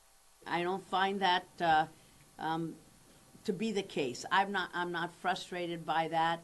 Yes, it is that kind of clash all the time, but I'm used to it. You know, like they say, if it's whatever the heat in the kitchen, something goes together with that. Yes. Good morning. Good morning, my friend. Well, thank you for that. I gotcha. So Wednesday, we hear from the people close to you was the day that you decided and you were sitting at the table and came up with this. And so for a little color and context, barring any epiphany moment, how did that go? How did that conversation go? When did that thing in your brain say, here's the decision? That is a good question, because you're right. There comes a time when you just say, okay, now. And maybe it was looking at the calendar ahead, and we had scheduled so many events where I was going to be speaking and when I was going to be raising funds and traveling, going to New York and going to LA and going to Chicago, all the things that I don't mind doing. But it is a tough job in the sense that you have to say goodbye to your family every week, because I don't want to make a bank robbery analogy, but they say, why do you rob banks? Because that's where the money is. You're in Congress. Well, you have to go to D.C. because that's where the vote is. And if they move the capital to Miami, maybe I'd be doing this for a longer time. But I have to leave my family every week. And if you like your family and love your family, that's kind of tough. And maybe it gets to the point where you say, wow, the traveling and it all gets to you. But I'm not saying that it's been uncomfortable or I haven't liked it. So I don't want to give you that impression, but you know that you'll be doing it for the next 2 years. And there's no doubt in our mind that we could have been successful in this go-round. I know people will say the district has changed. Whew, you should have seen my district when I first got elected. If you want to see a rough district, I've had very few easy rides. So I'm used to all of that, but it was just knowing that it's not about winning elections. It's sometimes it's just time to try something new. And I know that you have felt that too. Everybody who's listening to me has felt that too. And they don't have, they're not fortunate as I am to have those opportunities and those choices. Most people have it way tougher. I lead a very blessed life. I don't want to sound like I'm a person who's been downtrodden at all. I realize that I have it very, very good. And I have a lot of choices. So I decided to take the choices. Okay, let me get to Renee and then Ricardo and then yes. Felicidades por una trayectoria increíble, Gracias. envidiable. Le quiero hacer dos preguntas. Número uno, aunque sea la respuesta, alguna asignación pendiente que tiene usted, porque aún quedan muchísimos cubanos en todas partes de Latinoamérica que están pidiendo a gritos querer entrar aquí, número uno. Y número dos, a nivel personal, mujer, primera mujer cubano-americana, ¿cuán difícil fue ese reto para usted? Muchas gracias, René. Todavía tengo 20 meses para seguir luchando en favor. Tú preguntas sobre los cubanos. Hay cubanos en situaciones bien difíciles y eso es parte de lo que siempre nos hemos dedicado, ayudar a las personas que necesitan este tipo de ayuda. Lo vamos a seguir haciendo para ayudar a estos cubanos. La situación en mi patria nativa, en Cuba, no ha cambiado, lamentablemente. Ahí no hay cambios, ahí no hay futuro, ahí no hay oportunidades. Y siempre estoy pensando, rezando y trabajando para mejorar esa situación. Y lo vamos a seguir haciendo. Nada ha cambiado en ese sentido, mis sentimientos. Y siendo la primera mujer hispana, no puedo decir que ha sido tan difícil. De verdad que sí, que lo que me ha dado es algo de poder hablar y poder destacar nuestra comunidad y decir algo bueno de lo que es ser cubana, ser latina, ser mujer, las oportunidades que existen. Y sé que muchas mujeres aquí en la prensa, ellas saben que algunas veces es difícil, pero podemos superar todo eso. Somos la mayoría en la nación y las latinas también están creciendo en números y ojalá que tengamos más oportunidades para latinas. Y para mí algo que ha sido siempre muy especial es ser una persona que las muchachas jóvenes han mirado y decir, mira, yo puedo convertirme en la próxima Ileana Ros-Lehtinen. Y yo le digo, claro que sí, yo necesito que alguien me reemplace, esa posición es para ti. So I've enjoyed, some people say being a role model. I don't know that I'm that exemplary a character, but I've enjoyed being an example for other young ladies to say, you know, maybe public service is for me, and helping young people, especially young girls, make that decision or have them think about their future in terms of maybe politics. I say politics is the art of the possible. We're in the hope business. Y siempre para mí la política es de esperanzas y la posibilidad que podemos mejorar nuestra comunidad, mejorar nuestro mundo. And it's about the possibility of improving our community and improving our world. To me, that's what politics is. And let me see, over here. No, Ricardo. Give me my... ¿Puedo hablar del éxito o fracaso de Ileana Ros si mencionara quién fuera su mentor, su guía, su padre? Y de la mano la llevó por todos estos años a través de la política. Bueno, Ricardo me hace... ¿Cómo usted cree que hubiera funcionado papá, hoy Dios lo tenga? When Ricardo asked me about my parents, which is the part of my statement that I wasn't going to read, because then I become the crier of the family. So I try not to speak too much about my parents because that gets the waterworks going. Para mí, mis padres han sido unos ejemplos increíbles. Yo trato de no hablar mucho de Abumandi y Abukiki porque eso es bien especial para mí. Mis padres han sido una parte obviamente tan importante y si hablo de mis padres es un problema, así que pero mi padre, yo creo que mis padres hubieran estado muy contentos en el día de hoy porque vieron que lancé mi carrera y que ahora la voy a poder terminar en un momento positivo. Pero para mí mis padres son muy especial y siguen siendo especial. Thank you. No, we're not going to talk about my mom and dad. Congresista, el reto de la persona que pueda sustituir su puesto, ¿cuáles son las nuevas, digamos, responsabilidades? Si continuar con lo que ha sido su legado y cuando usted se refiere a que va a hacer algo nuevo, ¿va a estar ligado a la política? Well, I don't know what my life will hold for me in the future. Let me just say it a few words in English and then in Spanish. So I don't have anything lined up. I haven't talked to anyone about what the next chapter of my life will be. I look forward to whatever it will be. So I don't have it. I'm not stepping down after this term because of any possibilities of a job prospect in the future. I don't know what that will be. But that's the wonderful thing about my situation is that I can look forward to that. But I hope that the next member of Congress will be someone who works in a bipartisan manner the way that I do. I'm proud to be a Republican, but I think good ideas come from Democrats also. And sometimes in this hyper-partisan spirit that we do have in D.C., people are thinking that no Republicans can have good ideas or no Democrats can have good ideas, but good ideas come from everybody. And I hope that the next member of Congress works in a bipartisan manner and doesn't vilify the loyal opposition, our adversaries. They're not. They're just a member of another party. Para mí, no sé lo que va a tener en el futuro mi vida. Hay muchas oportunidades. No tengo ningún trabajo que ya voy a tener compromiso con ese tipo de aventura. Y la vida es una aventura. Yo no sé lo que voy a hacer, pero ojalá que el congresista que tenga el honor de tener este distrito, de ser la voz de este distrito, sea una persona que pueda hablar con los demócratas y los republicanos en el mismo tono, porque las ideas buenas no son ideas republicanas, pero ser la voz... Sorry, I didn't realize. Bueno, en los próximos 20 meses...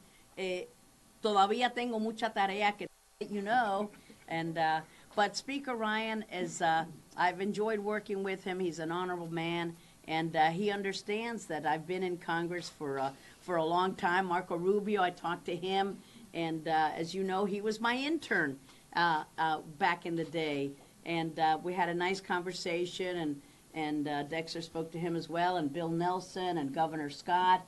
I've had a lot of folks calling me, but I told them about my decision and didn't give them a chance to talk me out of it. Can a Republican carry this seat after you, given that Así que I'm going to say that, and let me say that in Spanish. Así que ya yo hablé con el presidente de la Cámara, Paul Ryan, hablé con mi gran querido amigo Marco Rubio, que fue un voluntario en nuestra oficina hace muchos años.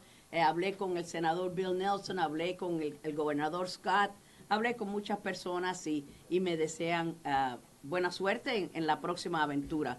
Y no trataron de disuadirme a mí porque ya sabían que yo lo iba a hacer. Así que no fue ese tipo de conversación. Do I think a Republican can win this seat? This seat can be won by a hardworking, dedicated person who's going to be honest and wants to work with the constituents and wants to work in Washington to solve the needs of our country and our community. Someone who can work in a bipartisan manner.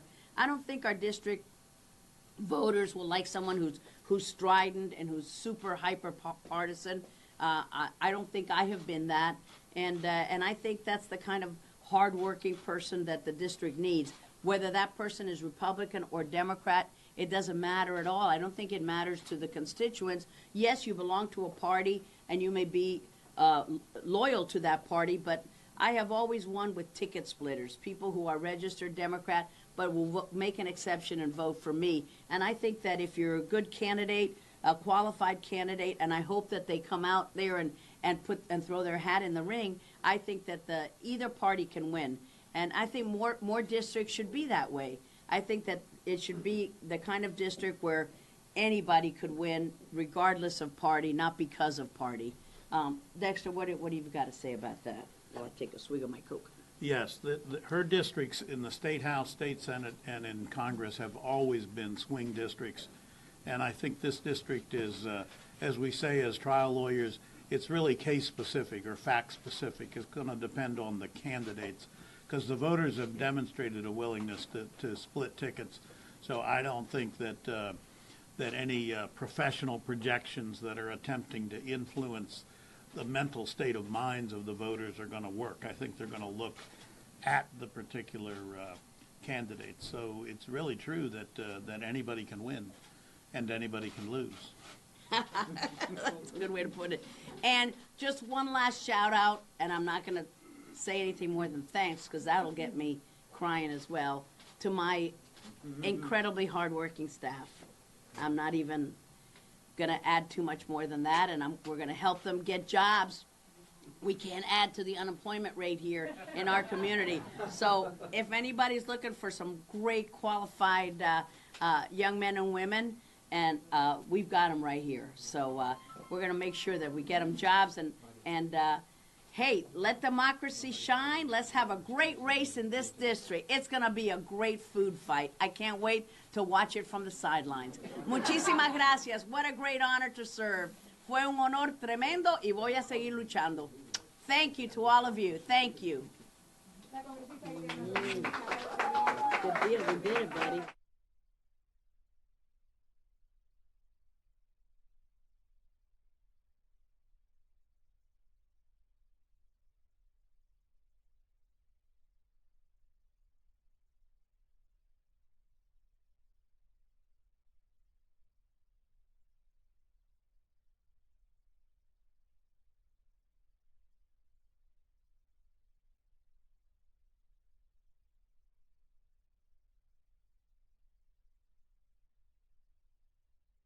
Tillerson had to say on the DPRK this morning. She'll open it up with a few brief remarks, and then we'll take questions. When I'll call on you for questions, if you can give your name and affiliation and keep your question brief, because we don't have a lot of time here today. And with that, I'll turn it over to Assistant Secretary Thornton. Thank you very much. And thank you all for being here this afternoon. Sorry to be a little bit late coming over from the UN building, but I'm really happy that you are all able to come and listen to this afternoon to a brief readout of what we've been doing today over at the UN building. Of course, today we had Secretary Tillerson in town for ministerial level UN Security Council meeting. This month is the U.S. presidency of the Security Council, and we convened the first ever ministerial level Security Council meeting on the issue of the denuclearization of the Korean Peninsula.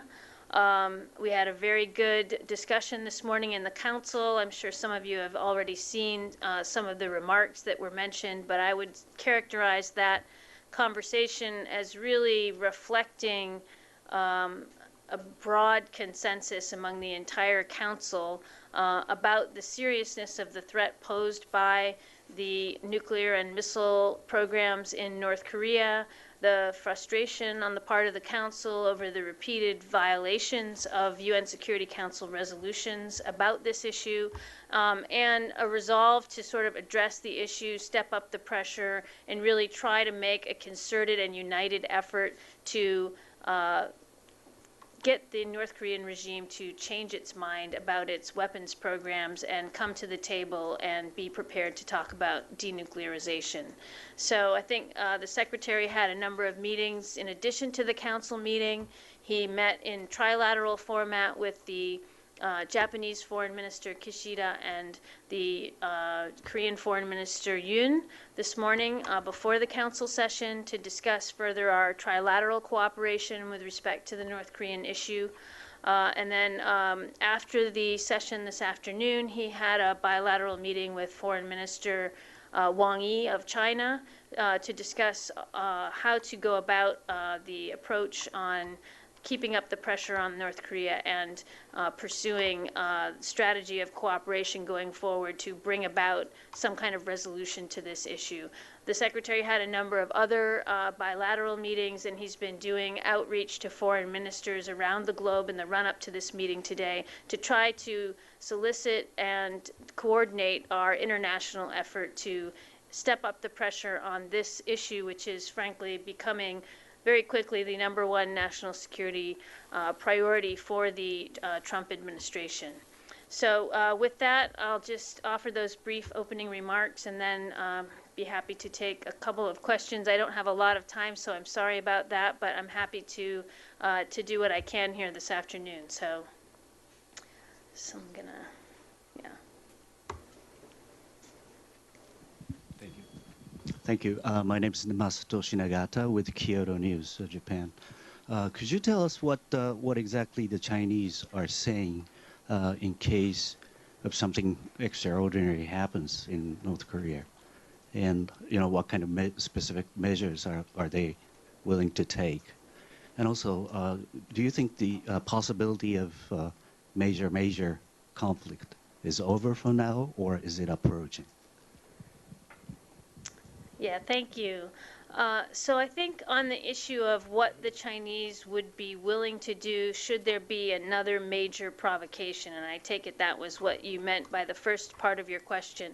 The Chinese have been pretty clear, and I think Secretary Tillerson even spoke about it a bit yesterday in some of the media coverage that he had, that they've been signaling clearly to the North Koreans that they will be willing to take additional significant measures in the event of a further provocation.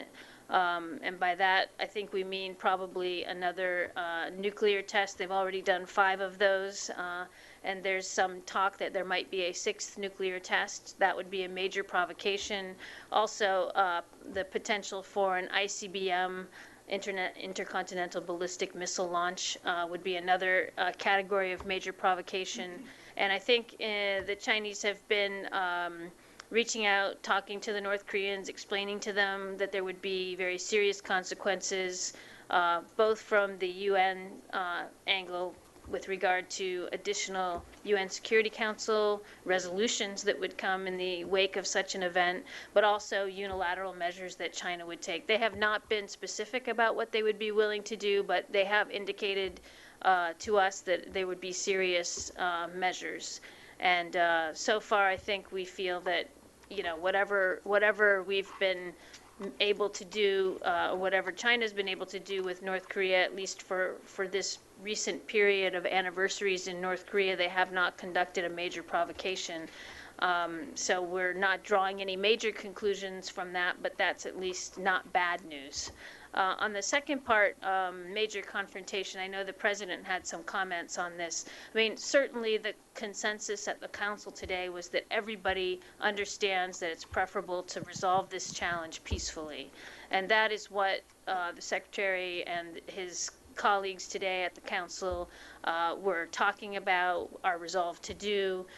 We don't want to take any options off the table because this has become an urgent threat and time is running out. We've spent a lot of time over the past several decades working on this problem, and we can't keep working on it for several more decades. We don't have that kind of time. So I think we're working on how to solve this peacefully. That's why we're talking about this pressure campaign that will change the calculus of the regime in North Korea and convince them to come to the table, make a serious effort at discussing with the rest of the international community the denuclearization program. So I think that's what we're after. We'll see how it goes. Thank you. Manik Mehta syndicated. There seems to be a lot of confusion on the deployment of THAAD in South Korea. The President made some remarks in an interview with Reuters demanding or asking for $1 billion from Seoul, and Seoul responded immediately saying this is not going to happen. So could you give us an update on that, please? Sure. So, I mean, I don't know if I would call it confusion, but it is true that the President is very serious about burden sharing with allies with whom we have military partnerships. And so I think when he thinks about all kinds of deployments around the world, and you've heard him also on the subject of NATO members, not paying up to the required percentage of their GDP that they're required to pay into NATO for their defense budgets.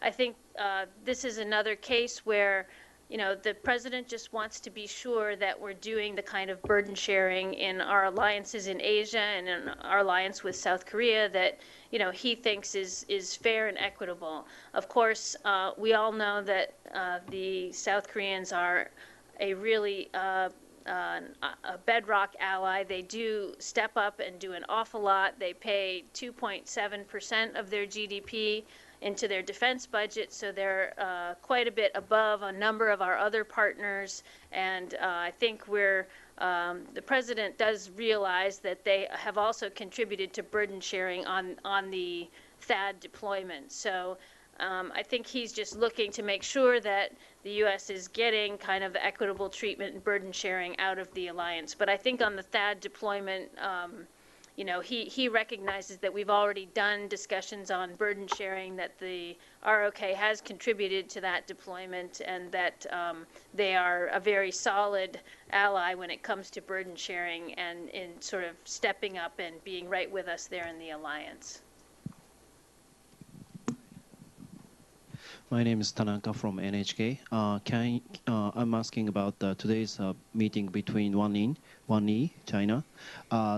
Can you elaborate more? What did Secretary ask specific measures for China to take regarding DPRK? Well, this conversation followed on a number of other conversations that we've had with the Chinese, both in bilateral format and multilateral format. We had the multilateral council session. There was a multilateral lunch session at which North Korea was also discussed among the same group that was in the council session. And then he had the bilateral meeting with the foreign minister, with Foreign Minister Wang after that. So it was a long conversation in three parts, I would say, and among those three parts there was quite a lot of discussion of both general approaches and also sort of a more detailed or sort of granular sequencing and roadmap of things we would expect to see over the coming months on the issue of North Korea, on the issue of international cooperation, and also on the issue of China's contribution to that cooperation. I don't think I want to get into the details of the private conversation, but there are very specific things that we've been discussing, both that China could do, with North Korea to try to test their, whether or not they've come to some kind of change of heart over the seriousness with which they would approach a discussion about denuclearization, but also on issues that they would pursue if in the case of another provocation or in the effort to step up pressure. So those discussions are ongoing.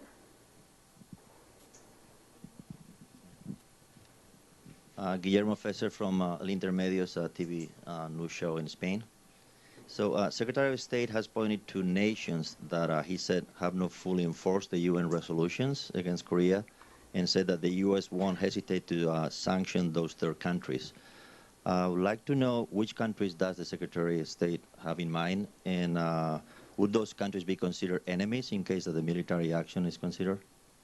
I mean, are we talking of one enemy, North Korea, or are we talking of a mingled situation in the world? Yeah. So I don't think he was having in mind a very specific list of countries when he says everybody has obligations to fully enforce the UN Security Council resolutions.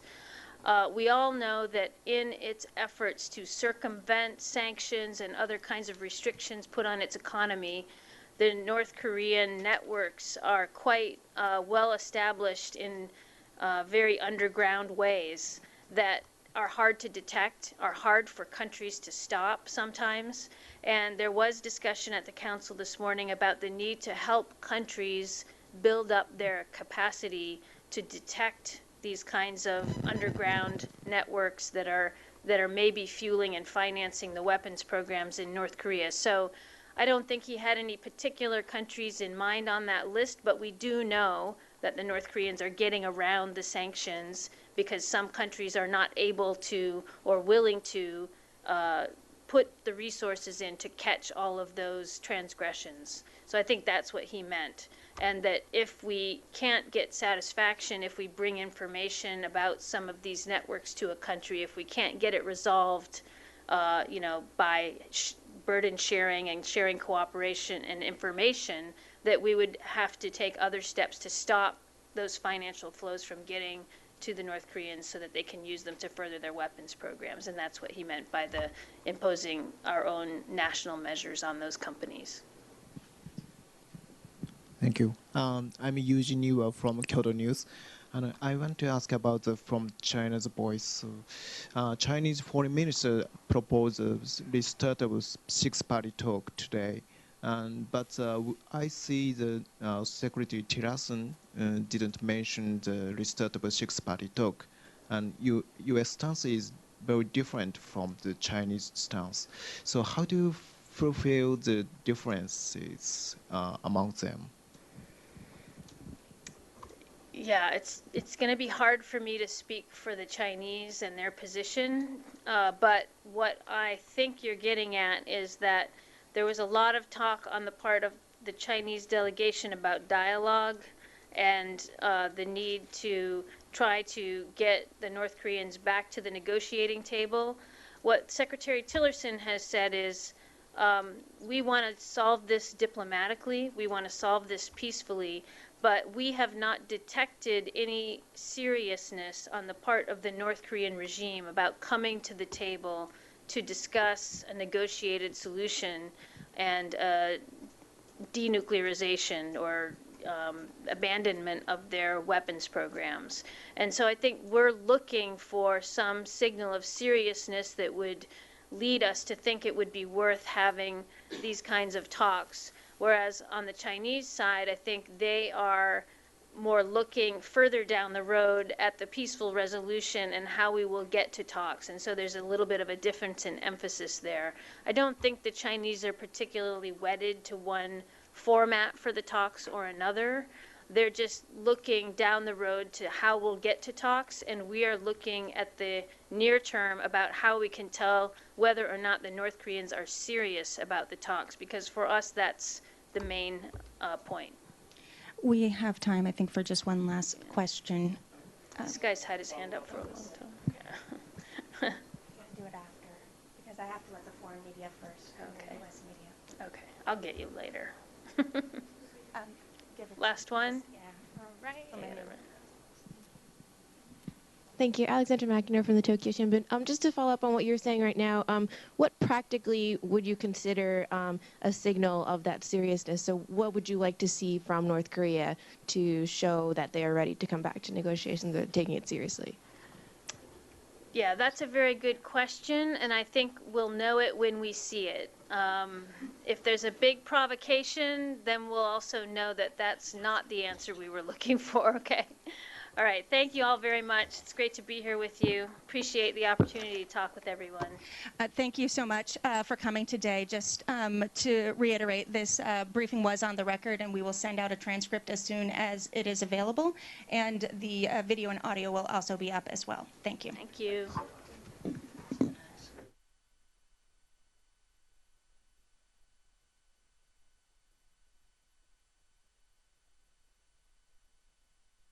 All right, folks, you are continuing to watch the Fox 10 News Now stream, part of Fox10Phoenix.com.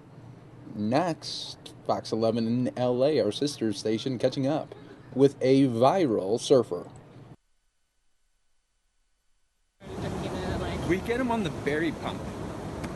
Berry pump? Yeah, we got like this bag of frozen berries at home. We always have bags of frozen berries, strawberries, blueberries, and the whole thing. Some pineapples too. And we just get him pumped on that. He'll start eating, and he gets this natural sugar rush, and he starts running around the house just going to chaotic. town. And it's like he's been eating candy, but it's like it's a natural sugar, you know? Gotcha. So it's a safe way of doing it. That is, definitely. Hey guys, so this is Kelly Taylor, digital content producer with Fox 11, and we're down in Huntington Beach, hanging out with our friends, Lauren Savage over there, and I'm with Mr. Micah Peasley, who has a fabulous bucket hat on. Do you normally, is that your go-to hat?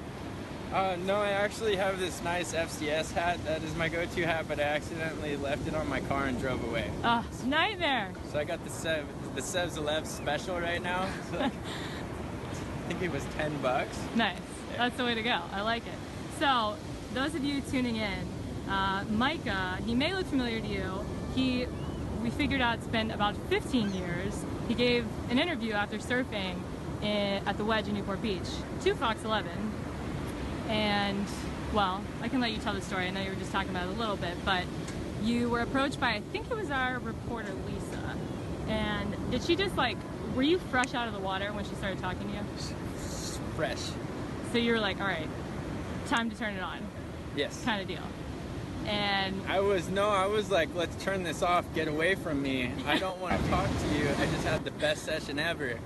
And I told my friends the same thing, like, who are these reporter kooks just trying to follow us? Get away. Right. But you know what? I got this really kooky idea off all the kook excitement, you know? That was all in my head. The reporters are cool and everything, really. Yeah. But I got this idea, a light bulb went on. And I said, you know what? I may never have this chance again in my life. And when I do this, I need to play an extreme character. I can't just have a regular average surf interview. It's not going to work that way. Right, because wasn't that day in particular, it was huge surf. I mean, there was a storm coming in, or... Yes. What time of the year was it? Do you remember? Oh, it was... Oh my gosh. That was probably right around when summer was ending, I think. No, it must have been when summer was just beginning. Yeah, the water was kind of warming up. That's what was happening. And so you said you were around 20 when that happened. Correct. So did you normally go to the Wedge at that time? Don't say that. Oh, don't listen, people. No, I think we know. Oh no, it was over at down San Clemente yonder. Right. Over by the power South Orange plant. County. Way down. Way down there. Yeah. Got it. Yeah. So, okay, so then you're approached by, I think it was Lisa, and you just gave the best interview. And after that, how soon after that did you start getting did you get like phone calls? Someone saw you on the news and they were like, hey man, I saw you on the news. I worked at a grocery store. Great question. I was over at Albertsons bagging groceries, you know, Classic. living the dream. Love it, yeah. Yeah, my favorite was collecting shopping carts and putting those over in the shopping cart stalls. Good times. Oh yeah. But anyways, yeah, so I was at the grocery store and I had a bunch of people going through lines saying, you look so familiar. And I said, really? Why? And they told me that they thought that they seen me on the news that day. So I told them, yeah, that was me. And they got all starstruck. Oh my gosh, you're local in the town and you're on the news. Oh, that was great, baby. And just for everyone tuning in and listening to this, this is before YouTube. This is before like more people were tuning in to like, you know, television news all the time. So probably a lot of people saw that. And this is we think it's like 4 or so years before YouTube even started. Yeah. Okay. So people recognize you a little bit. And then you said that it was replayed a bunch on the news. Yes. Like kind of throughout, like the next couple of years, you would see it sporadically. I believe actually 5 years in a row. Okay. All right. So it never goes away. It doesn't. It just keeps on going more and more. Then YouTube comes around. Yeah. The geniuses that created YouTube. And it pops up on there, and that's when things like really took off. Yes. Viral before viral was a thing, basically. Oh, you're getting compliments on your eyes.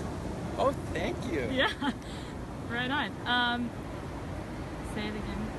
They want you to say, get pitted. Okay, get pitted. There you go. Just kidding. No, it's good. Okay, ready? Oh, you just ride the barrel and get pitted like that. What's up? Very good, very good. So, back to YouTube. It goes viral. How soon did you know that, like, when it was on YouTube, like, what was the light bulb you were like, oh boy, this is, like, really taking off? Can you repeat the question? I'm just kidding. We got a jokester, guys. Oh, hey, holla. What was the point in time when I really noticed it taking off? Oh, gosh. Like, was there a moment where you were like, you know, you were out of town and someone recognized you, or... Well, once it's basically YouTube is what really sent it all off. That's when it got really big. But when they were playing it consecutively year after year, then people would say, "Hey, your interview was on again on the news," and I'm like, "Shut up!" Are you serious? No, and yeah. Again. Like these people won't let it die. And then I got popular again. That's why like it like would come in waves, you know? Yeah, definitely. And then so, go ahead. Oh no, sorry to interrupt you. I think that what you've done now, which is one reason why we're here, is you took all that hype, like all the wave that came, and created a company out of it. And Lauren, you can come in if you want. And created a company out of it, which I tagged in this live video, Get Pitted, Surf and Snow. So it's not snow anymore. Just surf. Yeah, we haven't actually fixed that part yet, but we've been regulated. Everybody out there, I'm just letting you know, hi Bear Mountain, I miss you guys. I blew it and I was teaching illegally on resorts. They do not allow that. So I learned my lesson, got my pass taken away. They take it very seriously. They think that you are stealing hundreds of thousands of dollars from them if you do that. I will never do that again. I made a mistake. I'm so sorry, Bear Mountain. I love you guys. We love you, Bear Mountain. Shout out to Bear Mountain. But there is no snow happening anymore. We're strictly just surfing. So, but geniusly, it's called Get Pitted Surf. Yes. So, and you guys are located north of the pier. We're in Huntington Beach right now, and you guys are north of the pier. So you usually take people out up there, right? Correct. Yes. Gotcha. And let me show this just where we are. Oh, someone wants to know who we're talking about. Come on, that's an equal question. They're both the same. But it's a mood thing. I usually order a burrito more than tacos. Gotcha. A couple of questions. What do you have a particular? What's like for the people watching this? What's like your absolute favorite place to surf in Southern California? Like, you know, that you don't mind saying. No secret spots, but like, what's like if someone wanted to come down here and surf? What would you recommend to them? Stay away from the pier. Don't come to his stomping ground. I'm just kidding. I'm joking. I'm not that guy.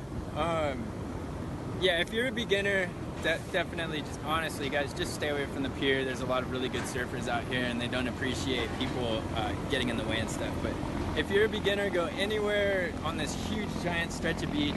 Go out when it's like 1 to 2 foot, and you're gonna have a great experience.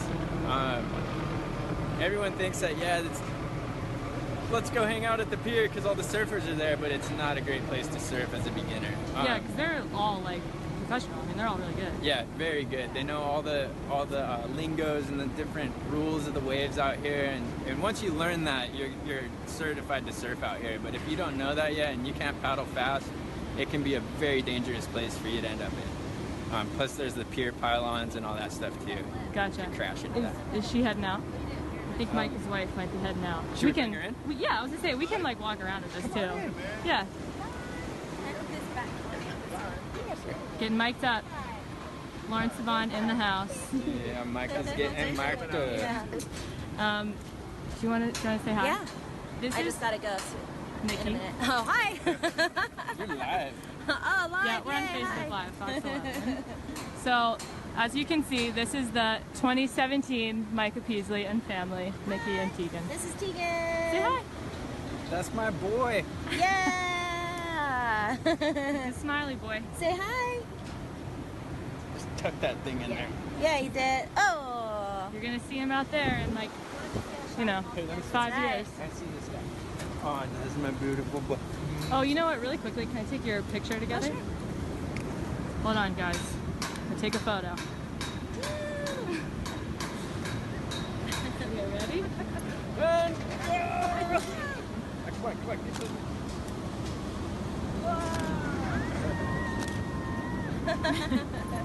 All right, I gotta go. All right, bye. Ready? 1, Picture. 2, 3. Cute. All right, Nikki's gotta go to work. Hi, babe. I'm just gonna keep this rolling, and then, you know. So I'm just gonna keep this rolling, but I think they're gonna ask you a couple questions. Yeah. All right, so now, guys watching, we're gonna do the news thing with Larry, our cameraman. Say hello to Facebook Live, Larry. Hello. How's everyone? How do you feel about being down here in Huntington? Hey, anytime you have a beach shoot, it's gold. It's no problem. There's no problem. Yeah. Definitely. Yep. Okay, so I don't know if you guys can see, but Lauren Savon, and a reporter who is hilarious and awesome at what she does, is down with Micah, and they're going to do some kind of walk and talk shots and get some B-roll. So we're doing an interview with him, for those of you who are watching. We're doing an interview with him just because his initial interview was on Fox 11, and we realized this is coming up on the 15th anniversary since this happened, and so much in his life has happened that we're like, we need to catch up with him. He created this Get Pitted surf lesson company out of it, so we wanted to just show him what he's like now, because that video pops up all the time. Like, you know, you see it everywhere, and it's still a thing like 15 years later. So I'm going to do a more in-depth news interview for Fox 11. So if you guys have any questions you want me to ask him, I definitely will.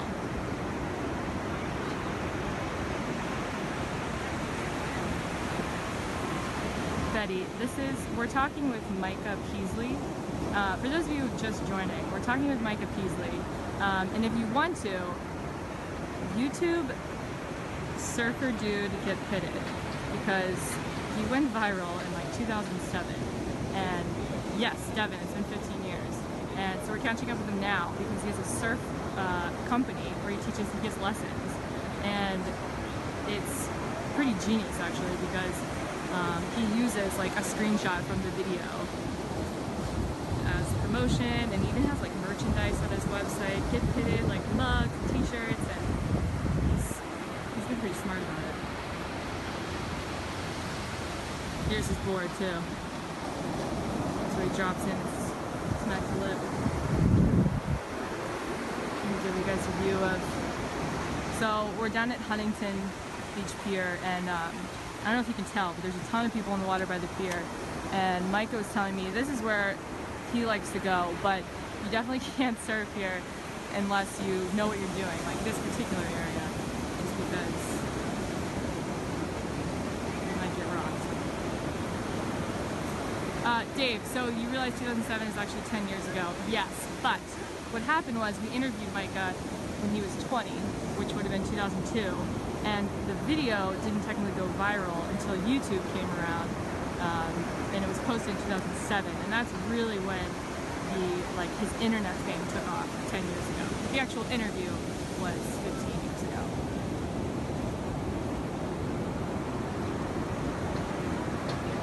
Alex, I cannot steal his board. I think he'll notice.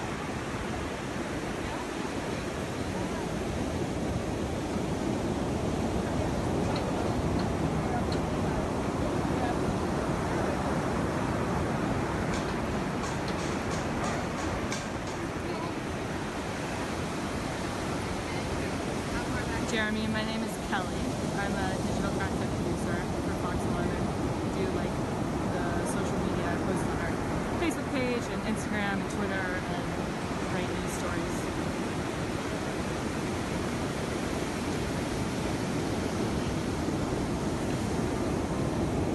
Whoop-ah. Alright, I'm gonna catch up to them. Erica, he definitely talks with enthusiasm, but he says he was definitely playing a character in a way. Like, he saw the news cameras when he came out of the water, and he just obviously been surfing a bunch of big waves, and he just turned it on for the camera. I think in reality he's a goofy guy and likes to have fun, but he doesn't necessarily talk like his Get Pitted interview.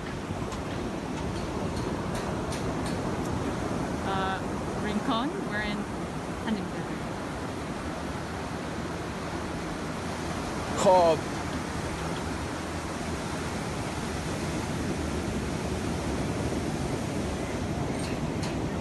It's getting mic'd up.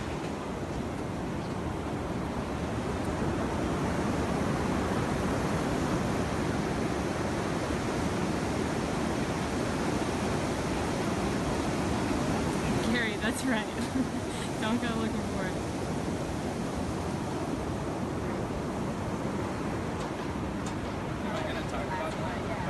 Oh no, you don't have to talk about that. Just getting different angles for different.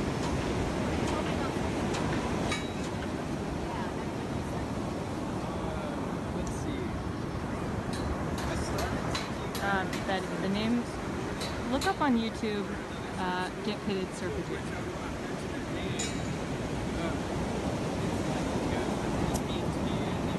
Erica, he was interviewed initially because we sent one of our reporters down that particular day. I think it was a storm was coming in, there was huge surf, and I think they just wanted to get some reaction from people who were in the water just talking about it. And then it turned into a viral video. And for those of you who don't know, Micah was also, he did, after the video went viral, he was on Tosh.0 and did a web redemption, which is awesome.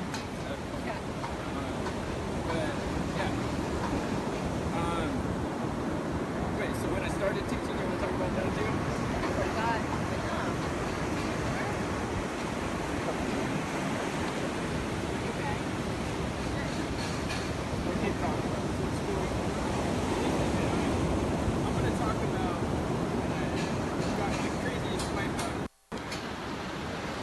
Okay guys, so I think we're gonna wrap it up here. We'll definitely post his full interview with Lawrence Sivan online, and it'll air as well. We'll tease when it's gonna air on TV so you can watch it. And I also tagged his company on Facebook. So if you're interested in getting surf lessons from him, they rent out boards and wetsuits too. You can go there and check it out. And yeah, it's been fun. So thanks for tuning in. All right, folks, and we are going to show that to you right here on the Fox 10 News Now stream, part of fox10phoenix.com. Do want to show how it all went viral there. This is years ago. Oh, bro, it's just Dude, you get the best barrels ever, dude. Just like you pull in and you just get spit right out of them. And you just drop in and just smack the lip. Whoop-ah! Drop down, snap, ah! And then after that, you just drop in, you just ride the barrel and get pitted. So pitted like that.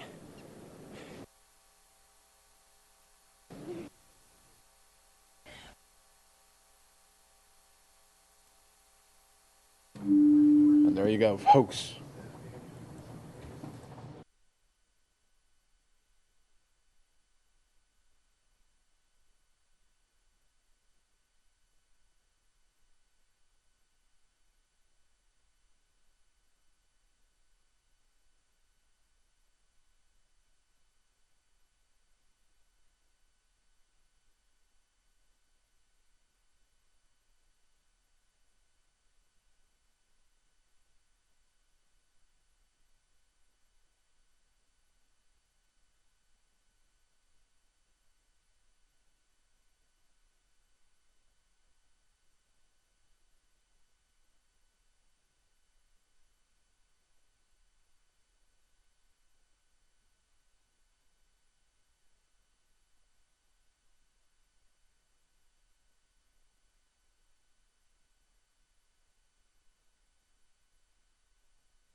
All right, folks, if you remember late last week, we had that investigation in Atlanta of that FBI person, agent that was shot but was able to survive. Let's learn a little bit more about that case.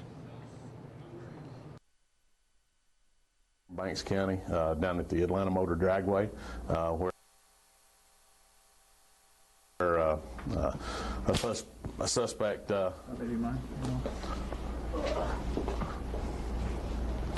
inside of Jackson County. Once that suspect fled Jackson County, he was driven to the Atlanta area by the kidnapping suspect. Thursday night, after all that occurred Wednesday, we worked the case all night Wednesday night, all day Thursday, late Thursday evening. We had a break in the case that came actually from the Franklin County Sheriff's Office and the Appalachian Regional Drug Task Force. That case led us to a residence just inside of Franklin County where an individual had been taken into custody by the Franklin County Sheriff's Office. Subsequently, that investigation revealed that there was a co-conspirator in the armed robbery that occurred at the Atlanta Motor Dragway. That suspect who was taken into custody and who is currently now here in the Banks County Jail is Dustin Hewitt. That case is still ongoing involving him, but at this time we do have charges against him for conspiracy to commit armed robbery and conspiracy to commit kidnapping. As you know, we worked that after he was taken into custody Thursday night. We worked that all night Thursday night into Friday. Friday morning, search warrants were obtained for the residents inside of Franklin County, which revealed more information, which revealed to the identity of Mr. Richard, who was the individual who was killed by FBI agents in Atlanta. The arrest warrants for Mr. Richard were secured by myself after lunch Friday afternoon, which time the FBI and the Georgia Bureau of Investigation had started looking at an address inside of Atlanta where you now know that Mr. Richard came from, and the subsequent shooting of Mr. Richard in downtown Atlanta. Our officer is Robert Wilkins. We're going to give you a picture of him and let you show folks who he is. Mr. Wilkins is in good shape. He's recovering. We're going to have some counseling available to him. I would like to say thank you to all the agencies involved. There's going to be a list coming forth shortly of everybody that came, and we would like to say thank you to everybody who participated and helped this thing come to a resolution. Any questions? Was he saved by his vest, or was he actually still in his vehicle when that? I wasn't here the other day to kind of go over how it all went down. The officer in Banks County was actually still in his vehicle. Right now we're thinking that the first round that was fired by the suspect came through the windshield and hit him center mass in the chest, and he was saved by his vest, correct. The co-conspirator was arrested in Jackson County? No, ma'am. He was arrested in Franklin County. Franklin County. Yes, ma'am.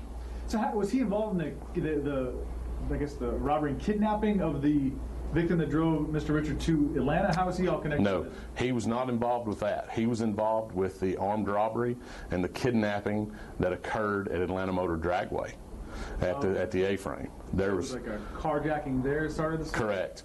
At this time, preliminary indications are that Mr. Richard and this Mr. Hewitt were there to steal a car, and then it escalated from there. How are they connected? Do you know any more about their history, or how Mr. Richard got up here, or if he was staying here, or? You know? That part of it is still under investigation, and we'll release those details later. But there was a link between Mr. Hewitt and Mr. Richard. The kidnapping victim, was there any injuries there, and if so, is there an update? There were superficial injuries to the victim here in Banks County. I can't speak for the victim in Jackson County, but the victim here in Banks County is doing well. She's traumatized, but she's recovering. Where was she released? Where was she released? Yeah. Mr. Richard was in the process of kidnapping her from the Atlanta Motor Dragway A-frame building. Once he was taking her outside the building, he realized that police were responding. He could hear the sirens getting close, and he pushed her back inside the building, and he fled, taking her vehicle. He kidnapped another woman then? He kidnapped 2 people during this incident. Female or male? Both females. Okay. Yeah, we're trying to sort this out. I wasn't here, but now, talk about, was it the sketch that helped you track down him, or was it just the information from this co-conspirator that helped you kind of narrow down on him on Friday? The information was developed through the Franklin County Sheriff's Office and the Appalachian Regional Drug Task Force. That's how it led us to Mr. Richard inside of Franklin County. And I guess they had to know, I mean, obviously, were you guys involved in the serving the warrant in the Atlanta area? No, sir, we were not. You just left that? Correct. That was left up to the GBI and the FBI. But they knew going in this was a pretty bad guy and what he'd already done. Correct. They knew that he at that time had 2 counts of kidnapping, 2 counts of armed robbery, 1 count of aggravated assault on a police officer with a deadly weapon. So they knew going in that it was going to be a high-risk warrant. They knew it was going to be, a bad situation. And I knew you went to the hospital late Friday, or went down to Atlanta on late Friday and saw that FBI agent who was shot in the arm. How is he doing? And I guess what were you able there to tell him? I guess you were able to. Yes, I went down and talked to the FBI agent in Atlanta at Grady. He was in good spirits. They were talking to him about the medical procedures that were going to have to happen. I thanked him on behalf of the citizens of Banks County, my deputy who was shot, and the victims, both victims, the one from Banks County and also from Jackson County. Do you know, were they going to I know it was his grandmother's house there, and did they think he was there, or that ended up kind of going down the road because they followed him, or do you know how that all I can't answer as to how that transpired. I'm not sure all of that. Like I said, that was all left up to the FBI and the GBI, and we were here. Can you give us some information, the background of your deputy, how long he's been here? He's been here for about 8 months, 6 to 8 months. He was actually, he's retired DeKalb County fireman, SWAT medic out of DeKalb County. He's been in the fire services for years. Fulton, I'm sorry. He's retired from Fulton. I'm sorry. but he's been in the EMS and fire services for probably 25 years, and then he transferred over to the law enforcement side. Was he the chief here in Banks? He was a former fire chief here in Banks County. Yes. Okay, that's what they told me. The co-conspirator, and you may have said this, is there a bond set? I'm not sure if the bond's been set at this time. I don't think so. So he's still waiting to have a You bond. expect that there will be a bond set, though? I'm not sure. I can't answer that as to what the judge will do on that. Was there one or two people in the vehicle at the time the deputy was shot? At the time the deputy was shot, the deputy was by himself, so there was only one person inside that. In the suspect vehicle? One. How many shots were fired towards the deputy? Multiple. Was he able to return fire? No, he was never able to get his weapon drawn. He was still sitting in the car, and the shots were coming so fast that he could not return fire. How's he doing? Is he still in the hospital? Is he out? No, he's out. He was cleared that night. Okay. And he came home, and he is out. And like I said, we're going to offer him some counseling and different things, and he'll be good to go. And can you take us through, after this motor speedway robbery, this police pursuit, what happens after he fled the scene at the motor speedway?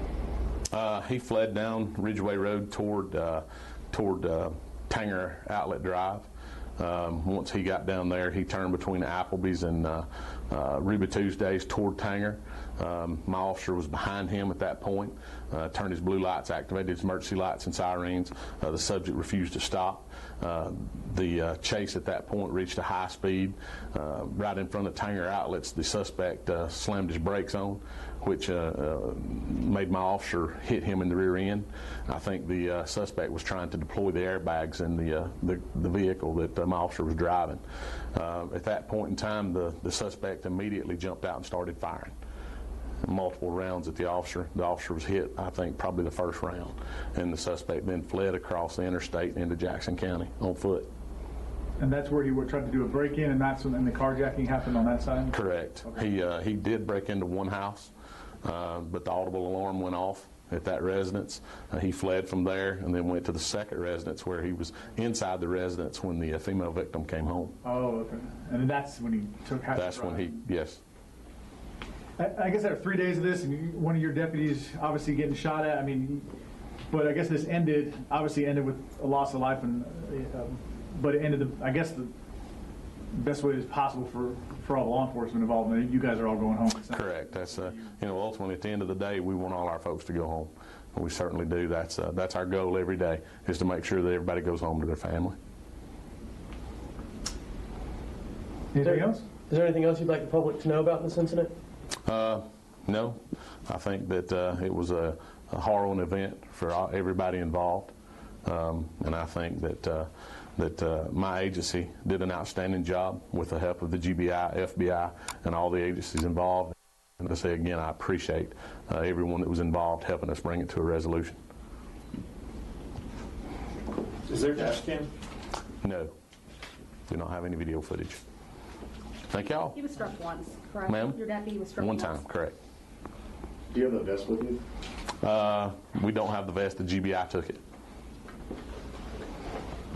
Anything else? Oh, thank y'all. Good. All right, thanks, sir. Appreciate it, sir.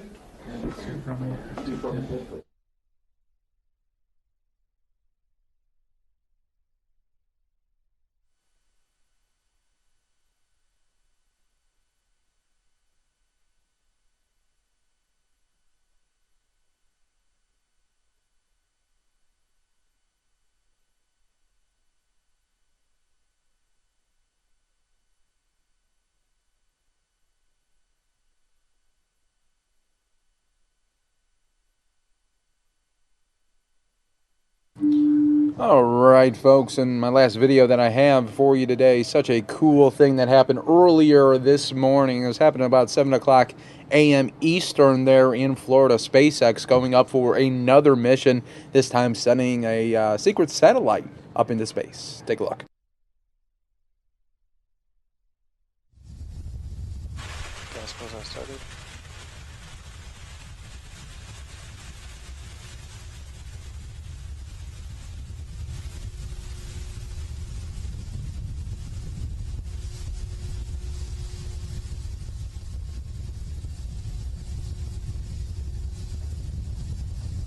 FTS announce that FTS is ready for launch.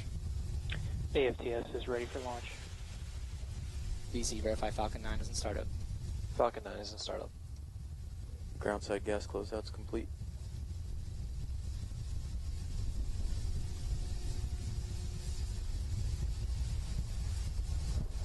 LD, verify go for launch. Go for launch. Stage 2, pressing for flight.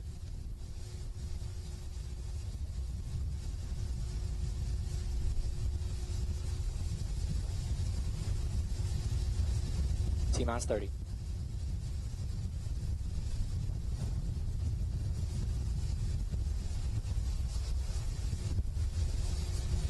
T-minus 20. Stage 1, pressing for flight.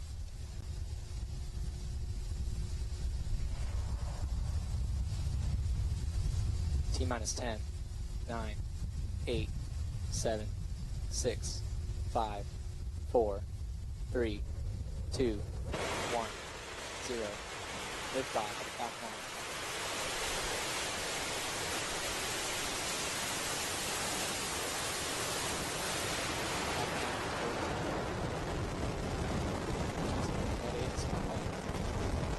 Copy, Loco. Stage 1 propulsion is not control.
And back engine shell has begun.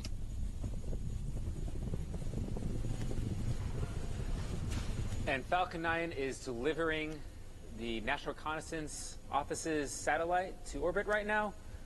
We just transitioned through max Q. And we've begun chilling in the MVAC engine on our second stage. Trajectory is looking good so far. Coming up in about 20 seconds, we'll have main engine cutoff, MECO 1. That's where all 9 Merlin engines of that first stage will shut down, and we'll see stage separation. Stage separation will be actuated by 4 pneumatic actuators on the first stage.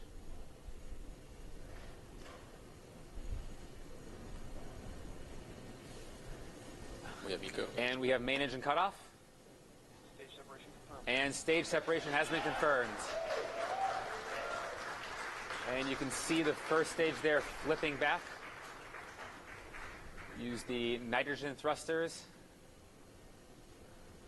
And S1 boost back burn. And the boost back burn of that first stage.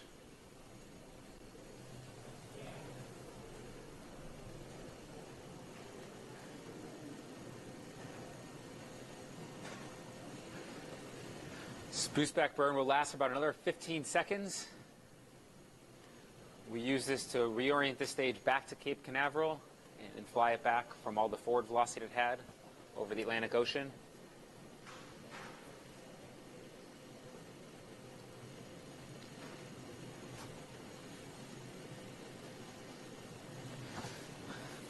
And we also had a successful fairing separation of the second stage.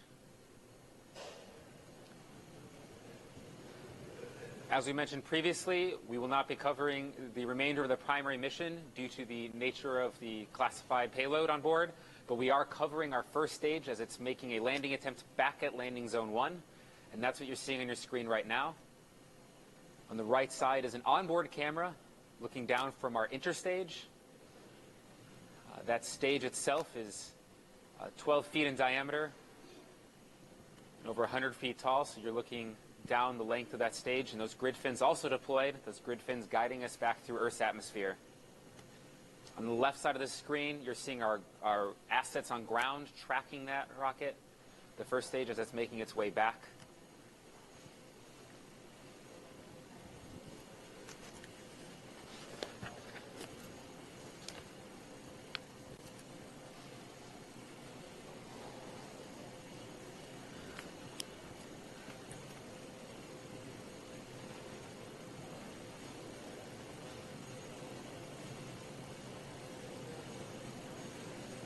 Now that boost back burn was a 3-engine burn.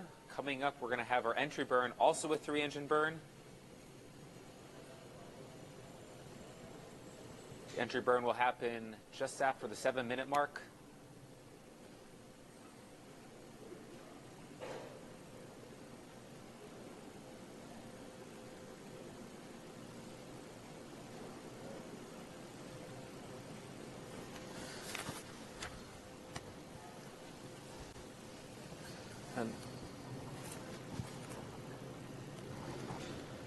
The first stage has passed its apogee. It was over 130 kilometers above the surface of the Earth. Those white puffs you're seeing are those nitrogen thrusters on board, which we also use for controlling the vehicle in a guided descent back to landing zone 1.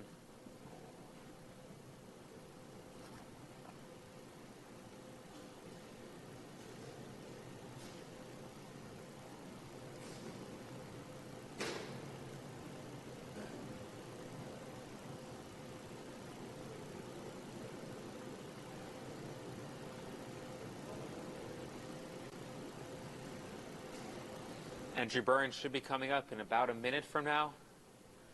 You'll see 3 engines ignite at the base of the rocket. We use that to slow down all of the vertical velocity as the rocket is now falling back to the Earth's surface and accelerating.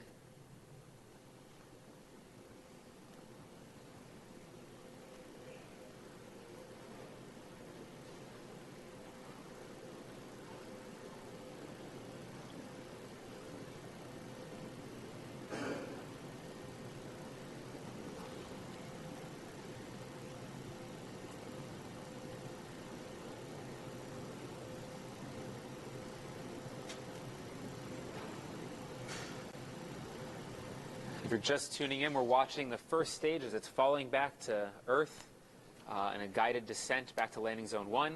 We have an entry burn coming up in about 15 seconds. 3-engine entry burn.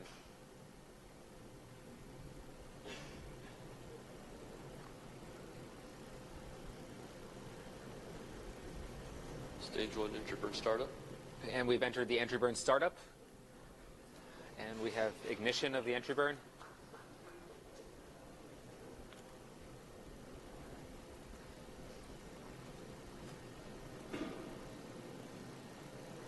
This is a 25-second burn.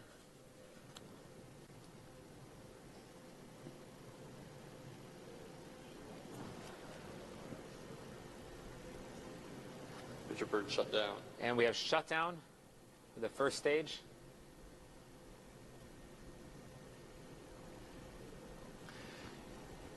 In about 45 seconds, we'll have our landing burn begin. That landing burn will last for about 30 seconds. And then we'll have touchdown of the vehicle. AFTS has the... That landing burn is going to take us from going about 1,000 kilometers an hour right down to 0 on the surface of Earth. Landing legs will deploy about 10 seconds before landing.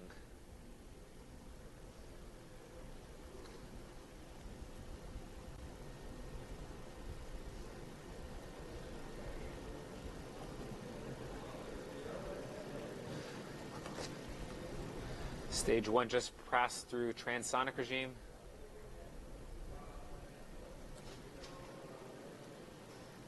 Landing burn startup. And landing burn has hit startup, and we have ignition.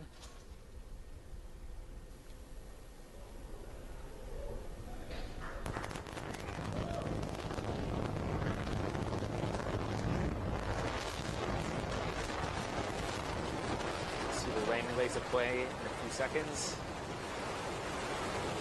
Late deploy.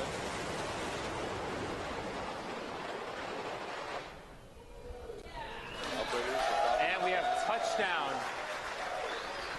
First stage has landed back at landing zone 1. It's another good day for us at SpaceX. It's beautiful. All right, everybody, that was a very cool launch and then landing. We're going to take you here to a more somber note out here in Arizona. This is the Arizona State Peace Officers Memorial Ceremony, which is going to be starting in about a couple of minutes at the Wesley Bolin Memorial Plaza in Phoenix.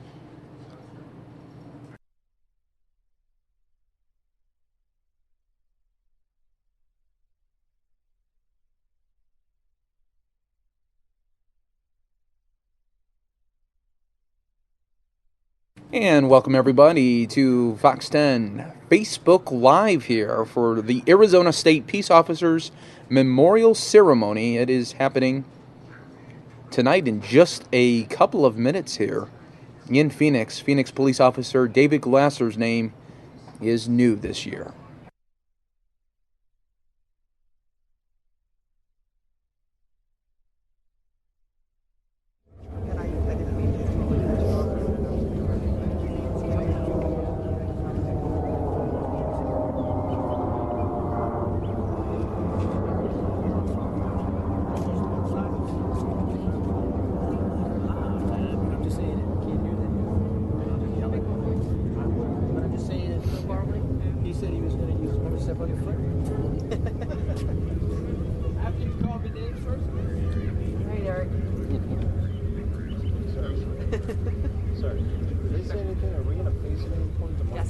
That's what he and I are taking care of. Okay. They can't hear it from that end, and y'all can't hear it from this end. So the commands that he gives, I echo. The motor sergeant, Stringer, is on the other end, way on the other end, on his PA. He's giving the first set of commands while the motors are started. So he's using the PA for the attention present, order arms, ceremonial rest. And then when the second group comes in, he'll give it all again. Mark's going to echo that. And he should be, our OIC should be giving that. When families are coming in, we're fine, we're facing them and the colors. They're going to face the colors, to face the families. And then on the way out, we'll do the same thing. And we'll give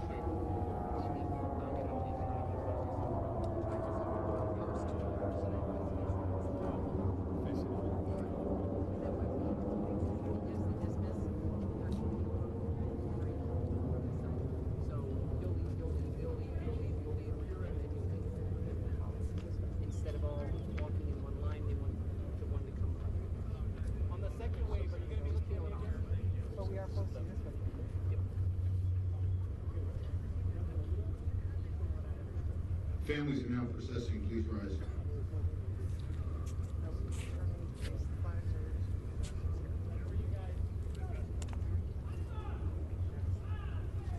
That's for only them.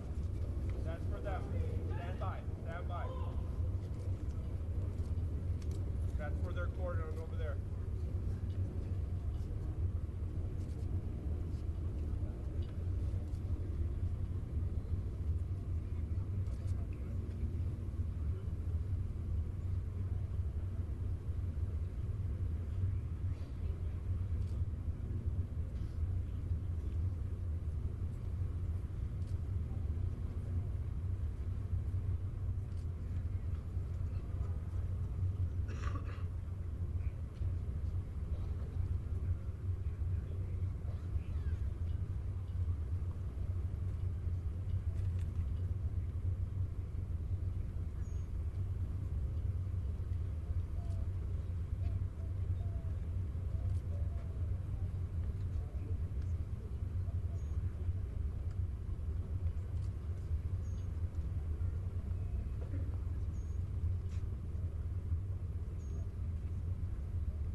Please be seated.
Interior honor guard! Halting! Huh! Half right, face! Ceremonial, press!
names chiseled into a block of stone, dates added for perspective, the words "end of watch" shouting from the plaque. Just stuff on a monument, mere numbers and letters etched into a cold piece of rock? Or are these special symbols? Symbols in a language that many do not understand. Symbols representing human beings who were dads, moms, brothers, sisters, aunts, and uncles. Symbols of people whose lives meant something to their co-workers, colleagues, friends, neighbors, and the people of the state of Arizona and the United States of America. Symbols of lives given up in the pursuit of justice. Tonight, when we gaze at these symbols of lives lost, of families torn apart, of departments and agencies hurt, we must remember them. As we look across the grass, we no doubt will have flashbacks to those who were part of our lives, our families, our departments, our work groups or squads, and we will try to hold back the tears of pain, unable to be stalwart in our grief, only able to be human in our collective suffering and memories. Dear God of us all, by whatever name we call upon you, in whatever spirit we engage you, however we connect with what is beyond our higher selves, help us to remember and to heal. Grant us peace of mind, bestow upon us the strength to recover, and show us how to remain compassionate in our everyday activities. The symbol represented by these letters and numbers on this special memorial teach us that those who gave their lives protecting our communities can live on, reflected in our good actions as we remember them and their ultimate sacrifices. O God of us all, bless the memories of our fallen officers and bless those to whom they were dear. May this Peace Officers Memorial Service give us peace and raise the hope that no further letters and numbers will need be etched into this stone. Amen. You may be seated.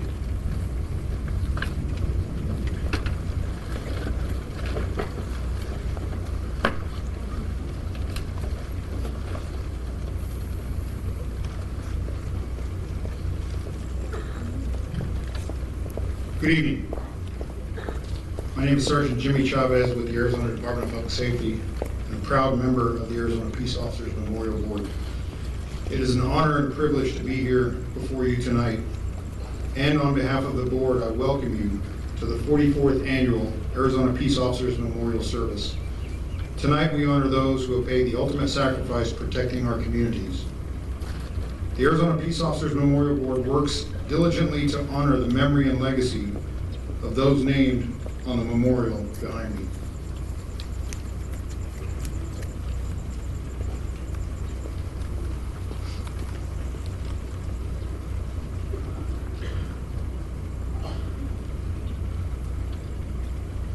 Doug Ducey is Arizona's 23rd governor. Born in Toledo, Ohio, Governor Ducey is proud to have grown up with a father on the police force. He moved to Arizona to attend Arizona State University, where he graduated in 1986. Governor Ducey and his wife Angela live in Paradise Valley with their 3 sons, Jack, Joe, and Sam. Ladies and gentlemen, the Governor of Arizona, the Honorable Doug Ducey.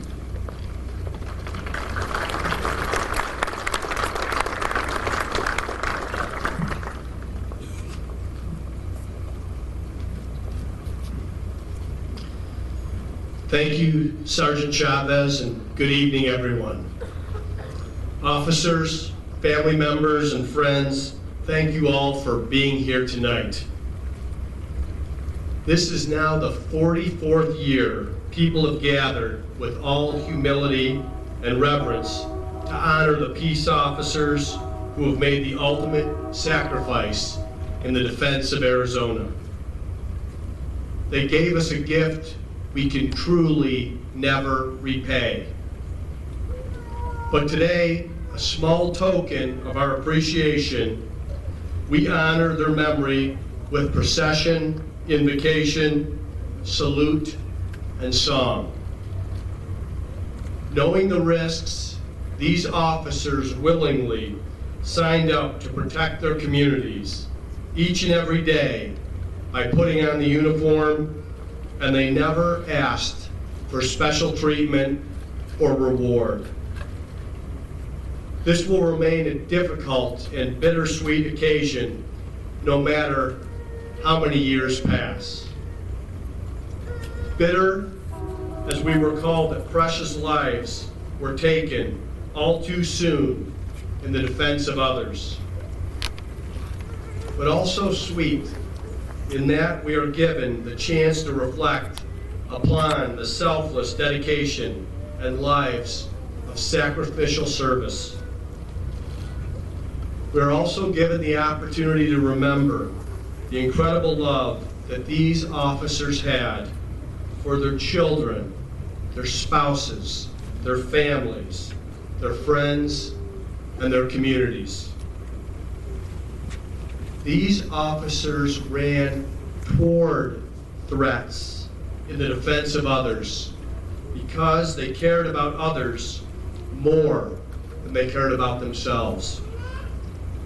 Today, as we reflect upon their sacrifice, we want those they left behind to know that you will never be alone. Your community and every brother and sister in uniform will be by your side forever. Memorialized here at Wesley Boland Plaza are the names of officers who gave all so that we may live in peace and safety. This evening, we honor each of them, including 5 more brave heroes who left us this last year. Officer Michael Haddad of the Hayden Police Department. Officer David Glasser of the Phoenix Police Department.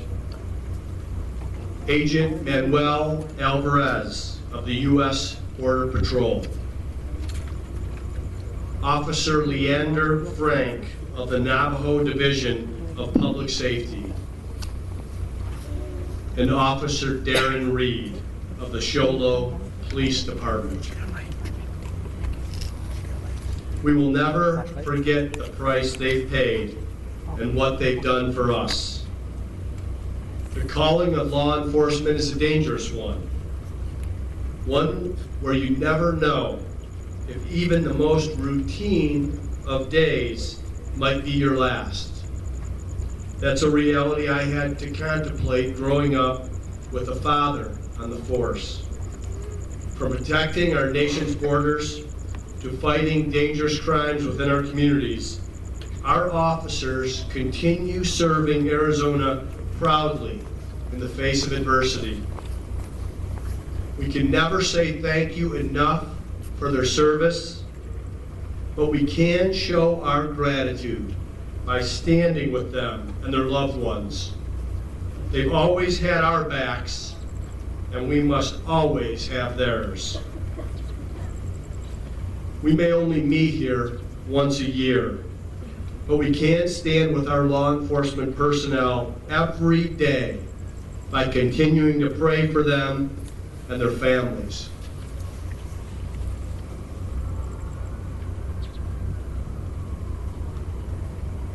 May God comfort and protect the families of our incredible fallen heroes.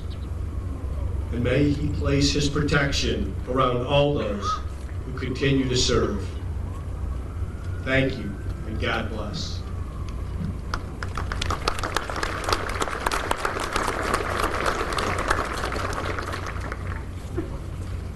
Thank you, Governor. Attorney General Mark Brnovich has previously served as a prosecutor for the Maricopa County Attorney's Office and the U.S. Department of Justice. Recently, Mark appeared on 60 Minutes in defense of capital punishment as an advocate for families impacted by violent crimes. Please welcome the chairman of the Arizona Peace Officers Memorial Board and Attorney General for the state of Arizona, Mark Brnovich.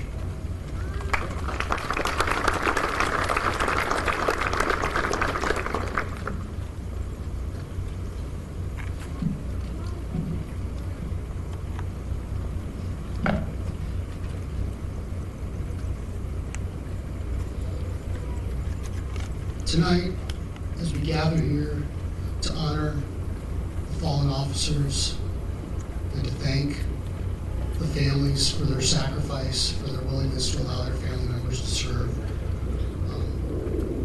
it calls for great reflection. I want to personally thank all the members of the Arizona Peace Officers Memorial Board, Sergeant Chavez, for all the service that you do to make sure that we never forget those that made the ultimate sacrifice. I also want to extend my sincere wishes and condolences to all the family members. I know that words that I say tonight, or words of anyone else, will never be enough to replace what has happened in your life. But I want you to know that our thoughts and prayers are with you.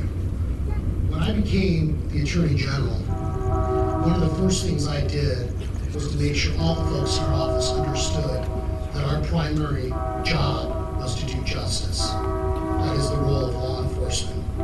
And as a reminder, I made sure that there were signs put up throughout our entire office reminding people that that is indeed what our mission is. And one of my favorite quotes, or one of my favorite sayings regarding justice that sits right near the door where I come in and out of was said by Pope Paul VI. If you want peace, work for justice. Those words were said many years ago, but they are still an inspiration to us today. Because in our society, in our streets, the front line of securing justice and protecting the peace are those law enforcement officials that wear the uniform every day to keep our safes. They are the ones that ensure our society is governed by the rule of law. They are the ones every day across this country to work hard to protect our personal liberties and safeties. For victims of crime, very often law enforcement officers are the very first people that they are engaged in the system. They are the people that are that first step on the road to recovery for victims, and that first step very often in a journey that sometimes takes too long than it should, but ultimately is a journey about justice. And all too often today on the news, in the media, we hear stories.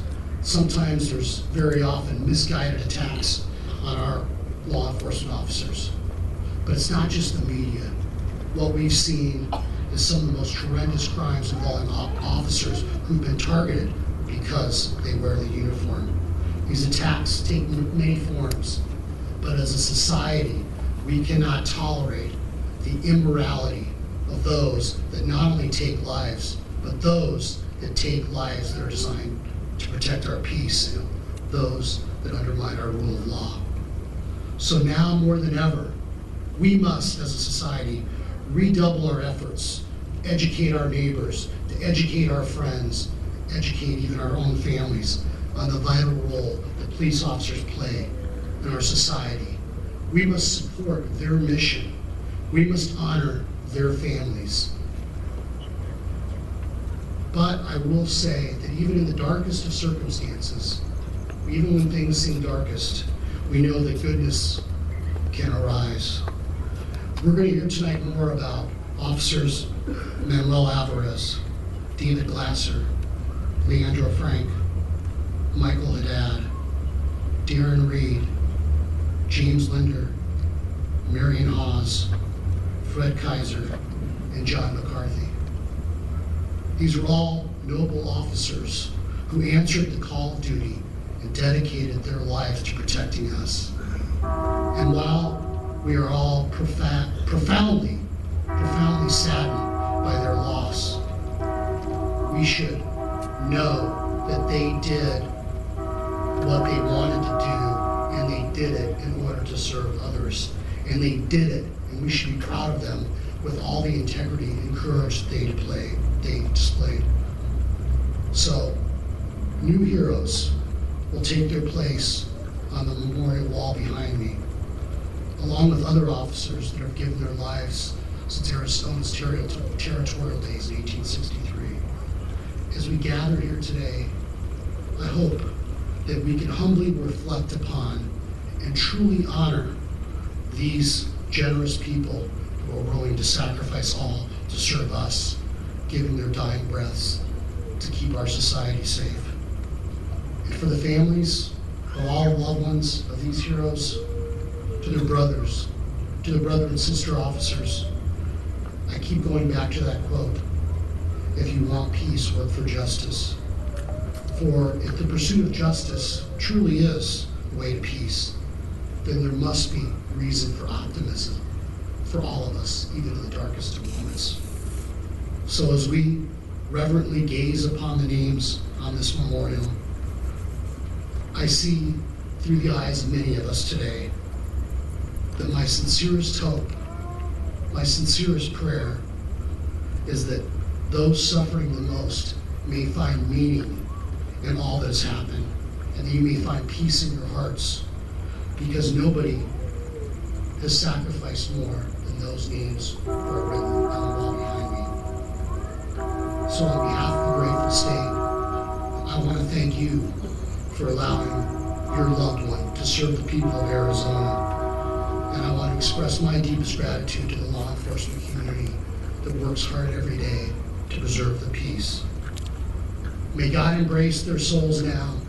May they find peace, and may you find peace as well, and may He bless all of us. Thank you very much.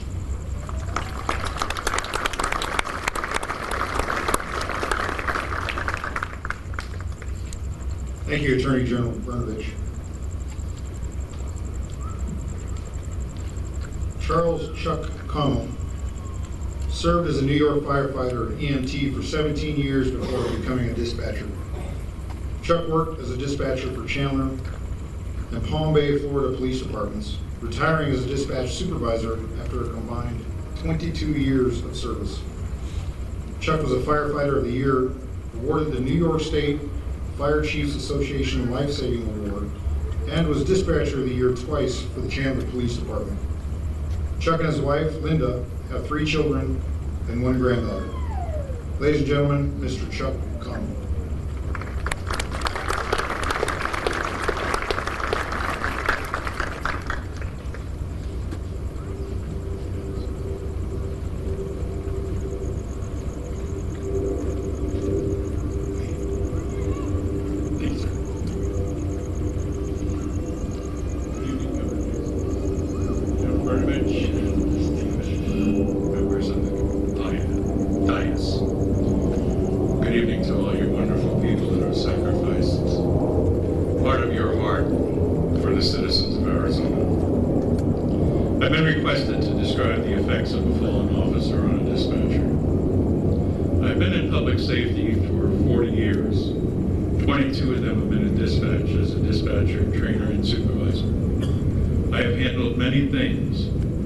None more impacting than the death of an officer, my friend, while I was working.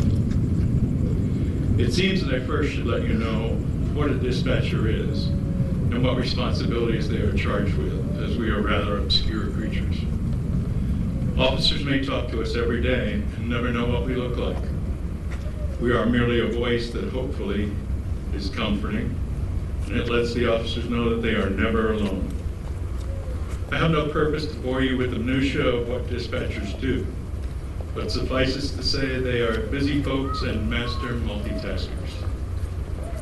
In my agency, the initial training period before a dispatcher could work the primary radio channel was a solid year. It likely has changed now with all the technological advancements. The divisions of a police dispatcher are call taker, information channel operator, and finally a primary channel dispatcher. There's a trainer with the trainee every day until they have been signed off from training to work all positions on their own. The average time in service for a dispatcher is 3.5 years to 5 years. It depends on the size of the agency. Surprisingly, it's not the volume of work that takes its toll, rather the rapidity of performing tasks and the stress that comes from them. Dispatchers handle any type and any size of incident. Rarely does the dispatcher know the outcome of the incident, and there arises the beginning of the stress. Most dispatchers are highly professional and caring individuals. They care about those citizens they serve and the police professionals they interact with. After all, dispatchers can and are the only ones who tell officers where to go. You can imagine the stress that comes with the job. Dispatchers are highly trained and skilled professionals who endure the same stressors as the police officers that they work with. I've always compared the job of a dispatcher to an air traffic controller. However, during the years I had both a civilian and a military air traffic controller to sit along with me. They both said that the dispatcher's job is much more stressful than theirs because they know generally what is going to come along. We never know what the next call will be and what will be said over the radio, requiring immediate.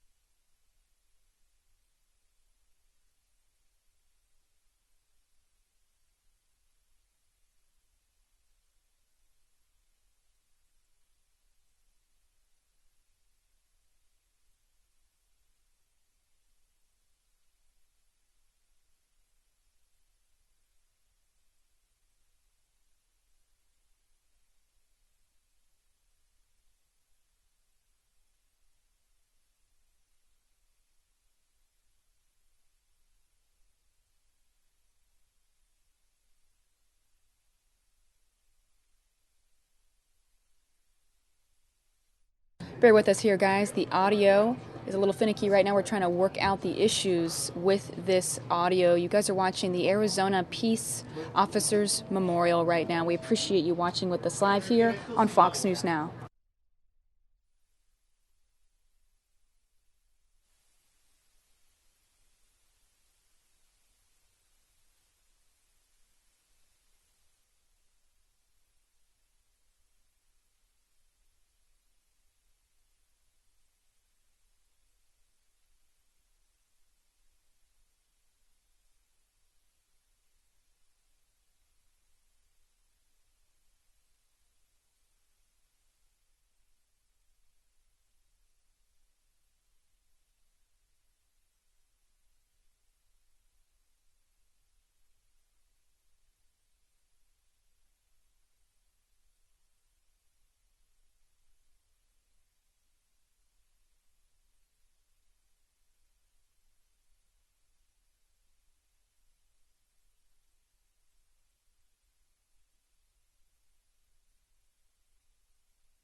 Pumping for officers and dispatchers alike. Many calls do. Domestic violence, person with a gun, and even these days the routine traffic stop. The dispatchers have no way to observe what the officers do. They must become proficient in picking up voice inflections when the officers are talking. They may need help but not say it, or they may be truly code forward. Police were okay. On these unknown calls, many questions and scenario pictures go through one's mind. Hopefully the units can get there in time to save lives and prevent further complications. As other units in the area became available this day, they were sent to assist those units dispatch. A few moments after dispatching the call, we began receiving numerous calls for another injury accident. This one involved an officer's vehicle, and it was on fire. I diverted responding crews from the first accident to the accident involving the police unit. They were on scene in moments. However, there was nothing to be done to save the officer. He was trapped in the burning vehicle. It did not take long to discover that it was my friend Rob in that vehicle. This immediately brought to mind images of a Phoenix officer, Jason Schechterly, who had been in a similar incident, but he survived blessedly. I prayed that the outcome would be the same here, but it was not to be. Rob was so young, and he had so much of his life ahead of him. As soon as the fire units had extinguished the fire, I had to return all the police units to their assigned areas. When other officers had heard of the incident, they all wanted to help. However, as understandable as that was, there was a large city to protect as well. Once they returned to their areas, Deputy Chief Nash asked me to do a roll call over the radio to ascertain who was in the vehicle. I was hesitant to do so, as many officers had already confirmed who the officer was and whose vehicle it was. I knew if any family members were listening to the scanner, that would be a horrible way to learn of the death of their loved one. However, I did what I was ordered and got the expected silence when I called Rob's call sign. I called a second time by call sign and name, hoping and praying I would get an answer, but again, none was forthcoming. I wanted to yell, "Please, Moose, answer, you can do it," but maintained a professional composure. I completed the roll call, and blessedly my relief had come in. I was in a fog. I could see people, but they seemed to be in a bubble, and their voices were muted. I couldn't cry, but I wanted to. I deserved to. I felt as though I was mechanically floating through the walls. I have never felt more alone, despite being surrounded by people everywhere. Rather than go home, I went to the community room and helped in setting up chairs for a debriefing. The debriefings are mandatory for all police personnel involved in a major incident, from the smallest to the greatest involvement. Counselors are brought in to moderate the meeting as soon as possible following a major incident. The personnel and only the personnel directly involved may participate. When folks realize the discussion is completely confidential, I observed even the most hardened officer open up, cry, and receive some needed relief that was bottled up inside. I was approached by a lieutenant who said that he had been looking for me. He told me to report to the detectives' conference room as I was needed there. When I started at the PD, there was a saying, "If you weren't sworn, you weren't born." This was a tongue-in-cheek statement that denoted the difference between sworn officers and all other employees in the department. It bothered me a bit, but I understood. When I got to the detectives' conference room, any dark thoughts from that saying were disposed for good. Inside the room were all the remaining members of Rob's team. They had requested the lieutenant to find me, as they considered me a member of their team now, since I had gone through the terrible event with them. Then behind the closed doors, we all cried. The next few days were a blur. I had an aching pain in my chest that I could not resolve. Then came the funeral. Chief Harris had requested that I deliver the last call, as I had twice before.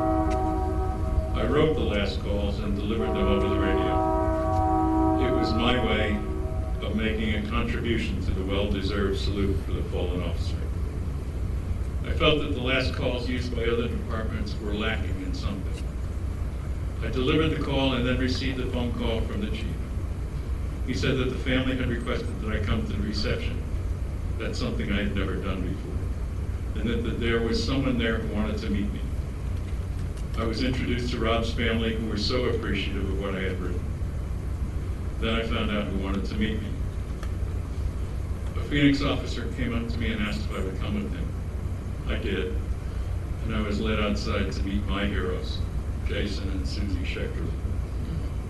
They told me on that day I was their hero. I am not a hero, but I think that I had experienced every emotion possible in overabundance over the period of a few days. The perspective of dealing with a fallen officer incident for this dispatcher runs the gamut of skills and sorrows and the loss of an amazing friend. However, Rob rides with me every day, as does Jim Snediger. You see, their badge numbers are permanently on my fallen officer license plate. May God bless the officers that protect us each day. May He have beautiful mansions for the fallen brothers and sisters. and may He heal the hearts of all you beautiful survivors today.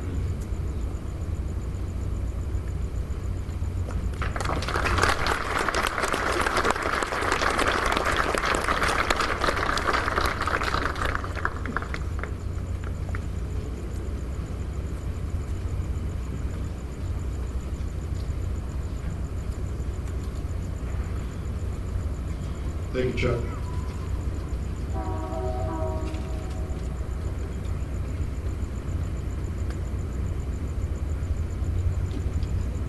Now conducting the roll call of heroes is a 30-year veteran of law enforcement and a fellow member of the Arizona Peace Officers Memorial Board. Ladies and gentlemen, it is my privilege to introduce to you the Sheriff of Graham County, Preston P.J. Allred.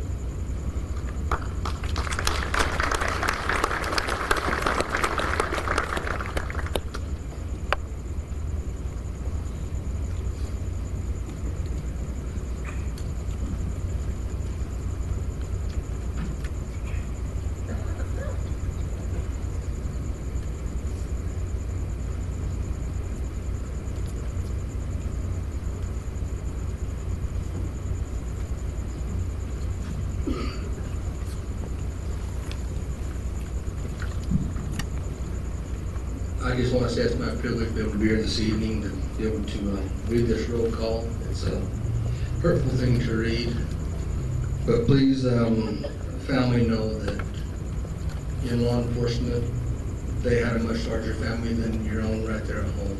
And we each of us love these men and women that even that's passed on in the past, that even though we may not know them personally, when they put a badge or a star up on their chest, we're all one. So thank you for that sacrifice. Officer Michael Haddad, Hayden Police Department. End of watch, March 12th, 2016.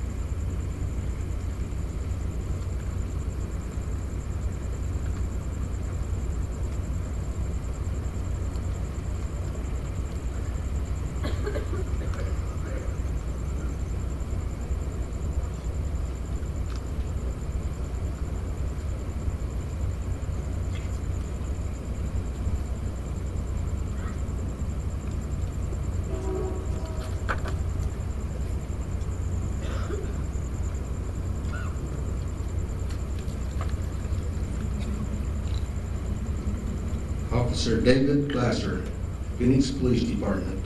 End of watch, May 19th, 2016.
Agent Manuel Alvarez, United States Border Patrol. End of watch, August 11th, 2016.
Officer Leander Frank, Navajo Division of Public Safety. End of watch, August 30th, 2016.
Officer Darren Reed, Sholo Police Department.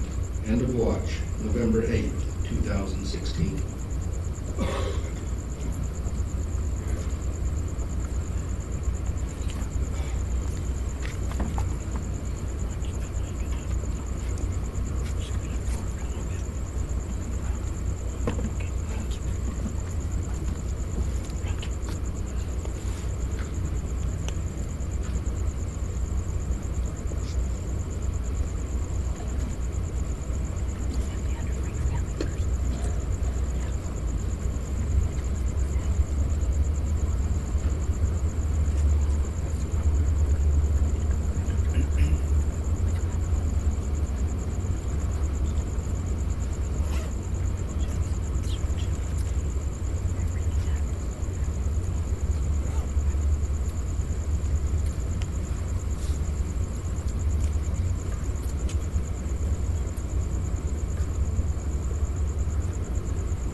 Good evening, I'm Marshall Trimble, Arizona State historian and one of the founding members of the Peace Officer Memorial Board 31 years ago. And since that time, we have never given it up. When we began this Peace Officer Memorial Board, we had to pretty well start from scratch, researching all the way back to 1864 when the first officer was lost. We continue to search for names, and this year we come up with some more, and we encourage the families and the police families, if you know, because sometimes they get lost, the records get lost, they fall through the cracks, there are fires, they get destroyed somehow, but we never will give up our search for those who deserve to have their names on the wall. Under Sheriff Marion Hawes, Apache County Sheriff's Office, end of watch, September 9, 1936. Sheriff James Linder, Pinal County Sheriff's Office, end of watch, March 7th, 1982. Commissioner John McCarty, Arizona Department of Fish and Game, end of watch, August 19th, 1901. Deputy Fred Kaiser, Yuma County Sheriff's Office, end of watch, February 21st, 1907.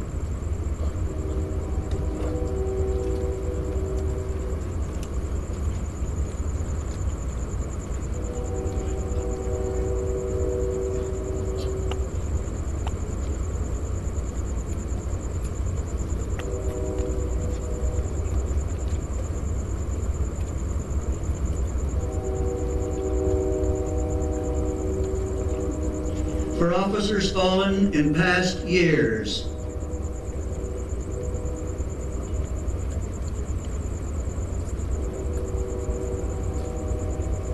For officers that have died while serving their country.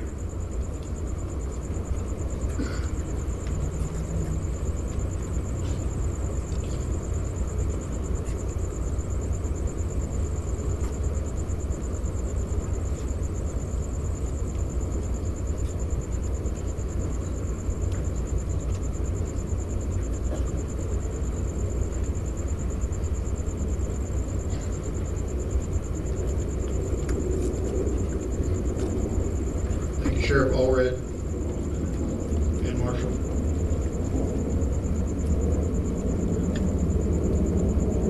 Would everyone please stand for honors?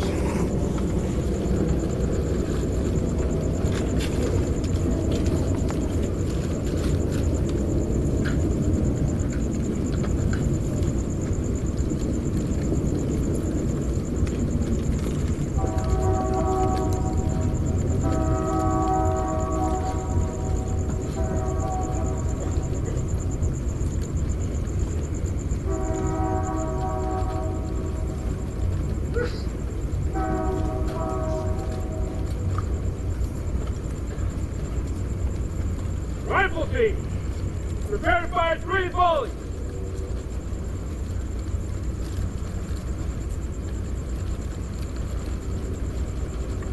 Stand by. Left team, up, sit, hoot. Forward, hook. Half right, please. Hey! Hey! Fire!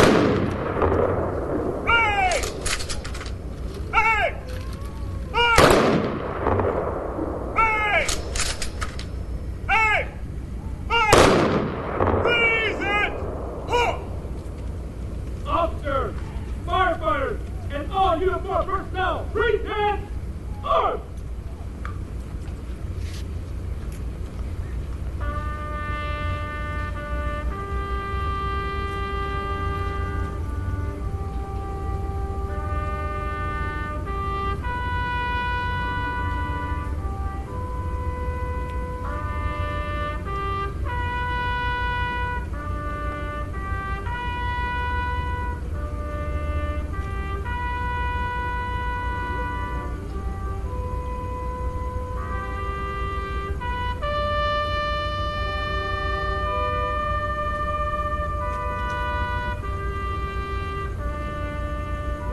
memorial last call in memory of Hayden Police Officer Michael Haddad, serial number 106, end of watch, March 12, 2016.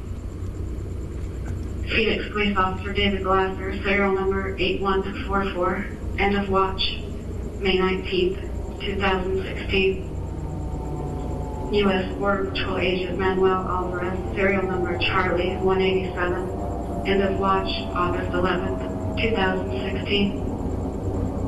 Navajo Division of Public Safety Officer Leander Frank, serial number 822, end of watch, August 30th, 2016. Sholo Police Officer Darren Reed, serial number 4385, end of watch, November 8, 2016. The officers have secured at West Ebola Memorial Plaza and will be eternally honored. Rest in peace. This is a memorial last call.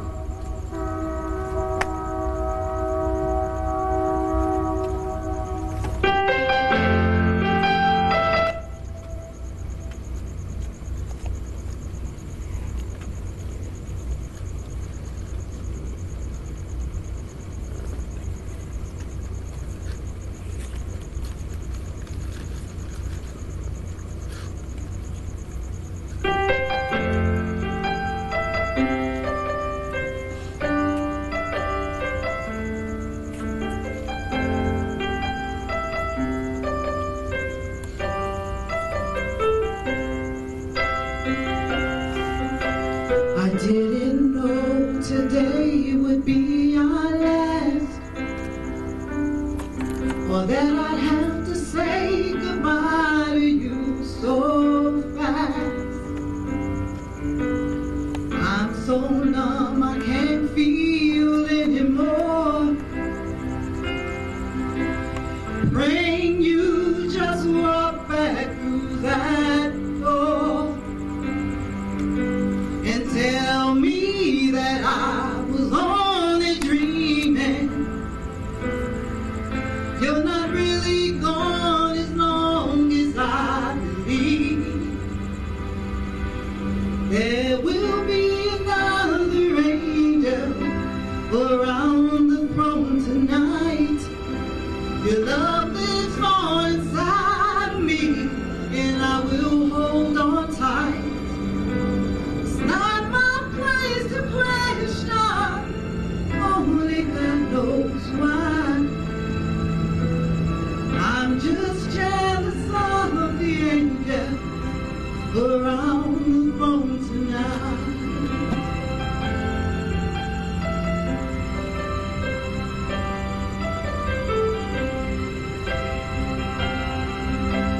You always make my troubles feel so small, and you were always there to catch me when I fall. In a world where heroes come and go, well, God just took the only one I know. So I hold you as close as I can, longing for the day when I see your face again. But until then, God must be another angel around the throne tonight. Your love lives on inside me, and I will hold on tight. It's not my place to question, only God knows why. I'm just jealous of the angel around the throne tonight, singing hallelujah,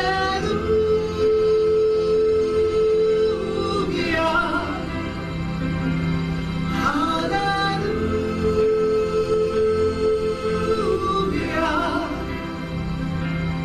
hallelujah.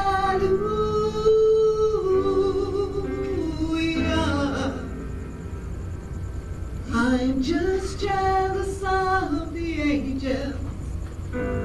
on the throne tonight.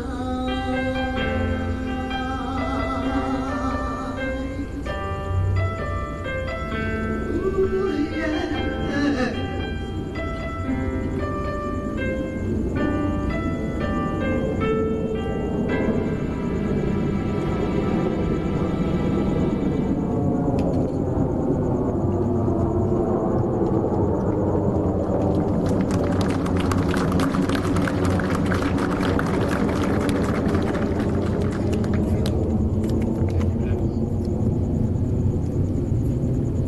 Would you please stand for the retirement of colors and the benediction?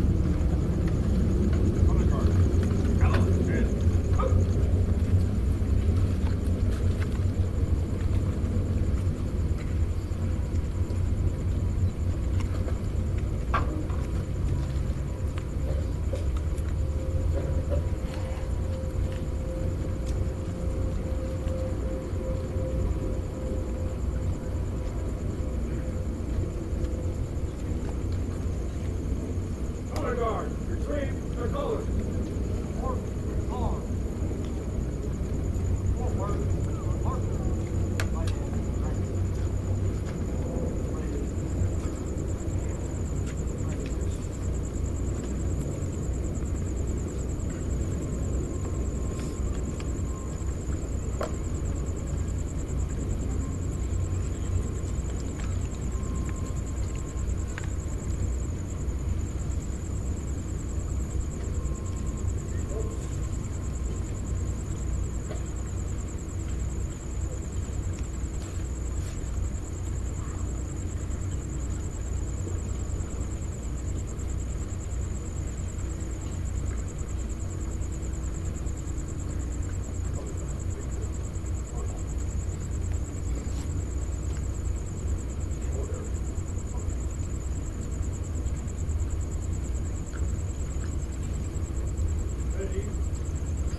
Tonight we have been witness to history.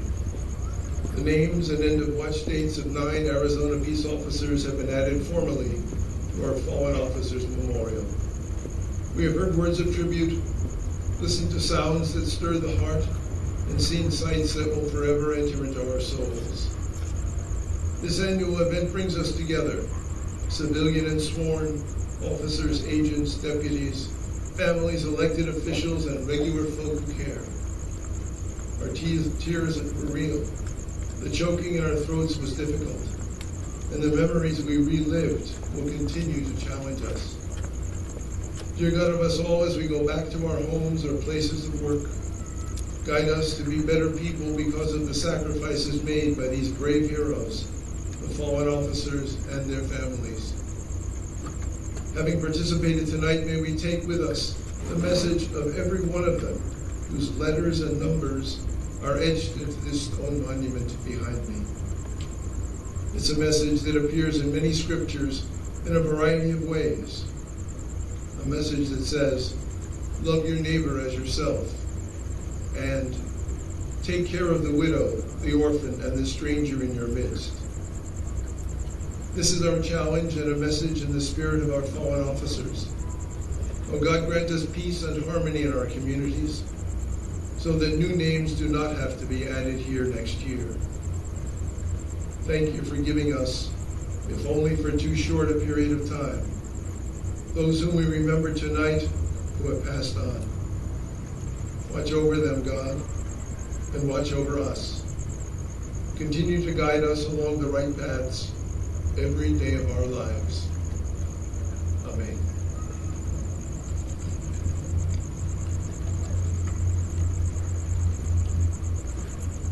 This concludes the 44th Annual Arizona Peace Officers Memorial Ceremony. On behalf of the board, we thank you for your attendance and support. Please allow the families of our fallen time to gather at the memorial behind us for a few moments before joining them. Good night and safe travels home.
Okay, everybody, we appreciate you watching with us at Arizona Peace Officers Memorial, which has just ended. Thank you for joining us here live on the Fox and Phoenix Facebook page, taking you to a live look of New York City right now.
All right, everybody, you're getting a live look of New York City right now. Taking you to the next event in our show here. Give me one moment.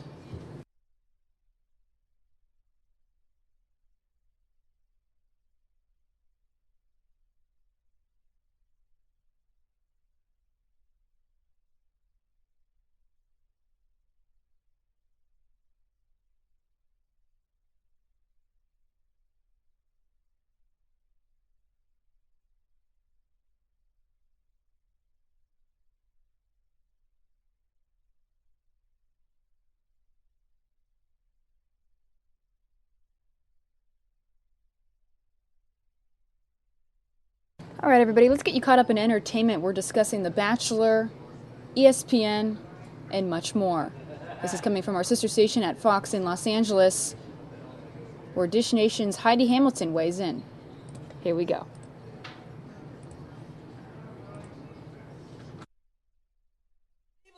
So fun being here with all of you.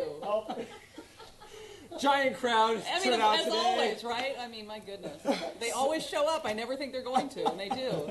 So we have Dish Nation here, Hi, our Dish Fox 11 Nation. talk now, sending questions, so that way when we're talking about what's happening this week, we can take your questions, Heidi Yeah. will answer them. Any Anything. question. Nothing is off limits. Don't be shy. So going on crazy stuff has Yeah. happened. Mhm.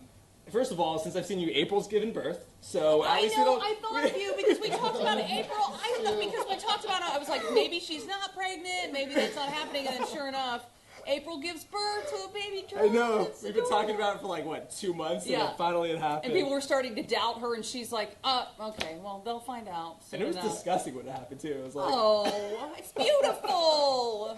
It's the miracle of giraffe life. Come on, Nick. So going to the big topics that we got. Chris Solis for the Bachelor. Yeah. He was the farmer guy, was right? the Like farmer yeah, dude mhm. from a couple seasons back. He was first on The Bachelorette, then he was on The That's Bachelor. always how it goes. Yeah. They just sort of keep recycling everybody. Yeah, big car crash. Right? And he's in some big trouble. Yeah, because he ran into was it a tractor? It was a tractor. And killed a guy. Yeah. And did he flee the scene of the accident? He did. He fled the scene, but he also waited. So that's what more information's coming out where it's like he fled the scene after people showed up. Like he called the cops. Mm-hmm.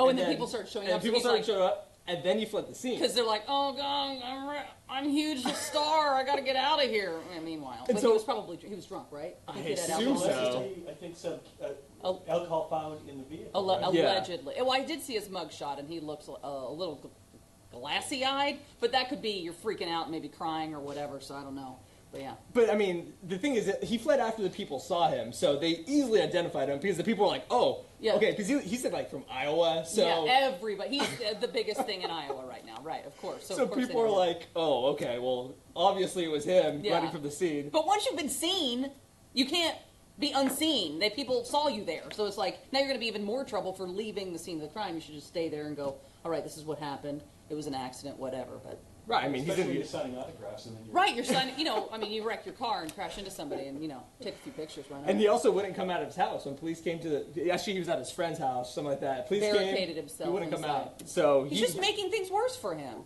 Jairus is running dish for us. So any questions? Any So read them questions? out. It's Jairus's voice. Renee Kennedy Hill says he went home to sober up.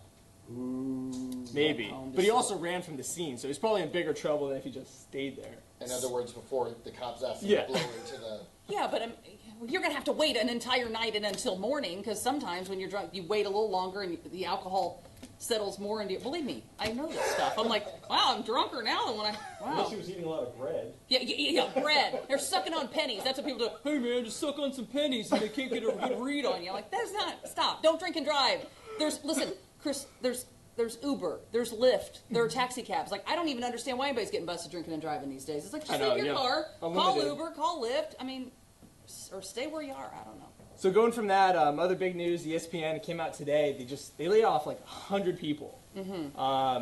On-air anchors, writers. Nobody saw it coming. Nobody really saw it coming, but the thing is, ESPN's been having trouble lately, haven't they? Well, from what I hear, people are upset because they started reporting on like entertainment news and stuff. Right. Kardashians, for an example, Mhm. and I think that's your problem. If you're ESPN, I'm not saying women don't like sports, but I think if you're watching ESPN, you're watching ESPN for a reason, because you want sports news. So there's really no sports news in the Kardashians besides who Khloe or, is dating, which basketball player, or, Caitlyn Jenner. But other than that, it's like, I think you got to know who your target demographic is and where your bread and butter is. And if it's men want to talk about sports. Talk about sports. I mean, and if you're like, well, there's really no basketball news and no football news. Guys don't care. Talk about cricket. Talk about bowling. It doesn't matter because guys just want to talk about sports. Right, you know what I mean? So stick with what you do and what you do well, and then you'll keep your audience. And going off exactly what you're saying is they were losing millions of subscribers paying, for that service. So I think part of the firing was because they're trying to do this push now to digital platforms. Right, which is what, I understand a lot of people are doing. I think you have to do both. You have to do a combination and maybe give a little different content both places. But yeah, you've got to stick with sports. Even when you go digital and all that, stick with sports. They don't care about. Let Dish Nation handle the entertainment news. Okay, ESPN? Okay, we got it. Go there instead. Don't go Yes, to ESPN. we got it. No one's coming to Dish Nation for sports news. Do you understand what I'm saying? Okay. Another Jairus question has coming another in. question. If you know who this is and enjoy him, Andrew wants to know, what are your thoughts about Stephen A. Smith and his opinions?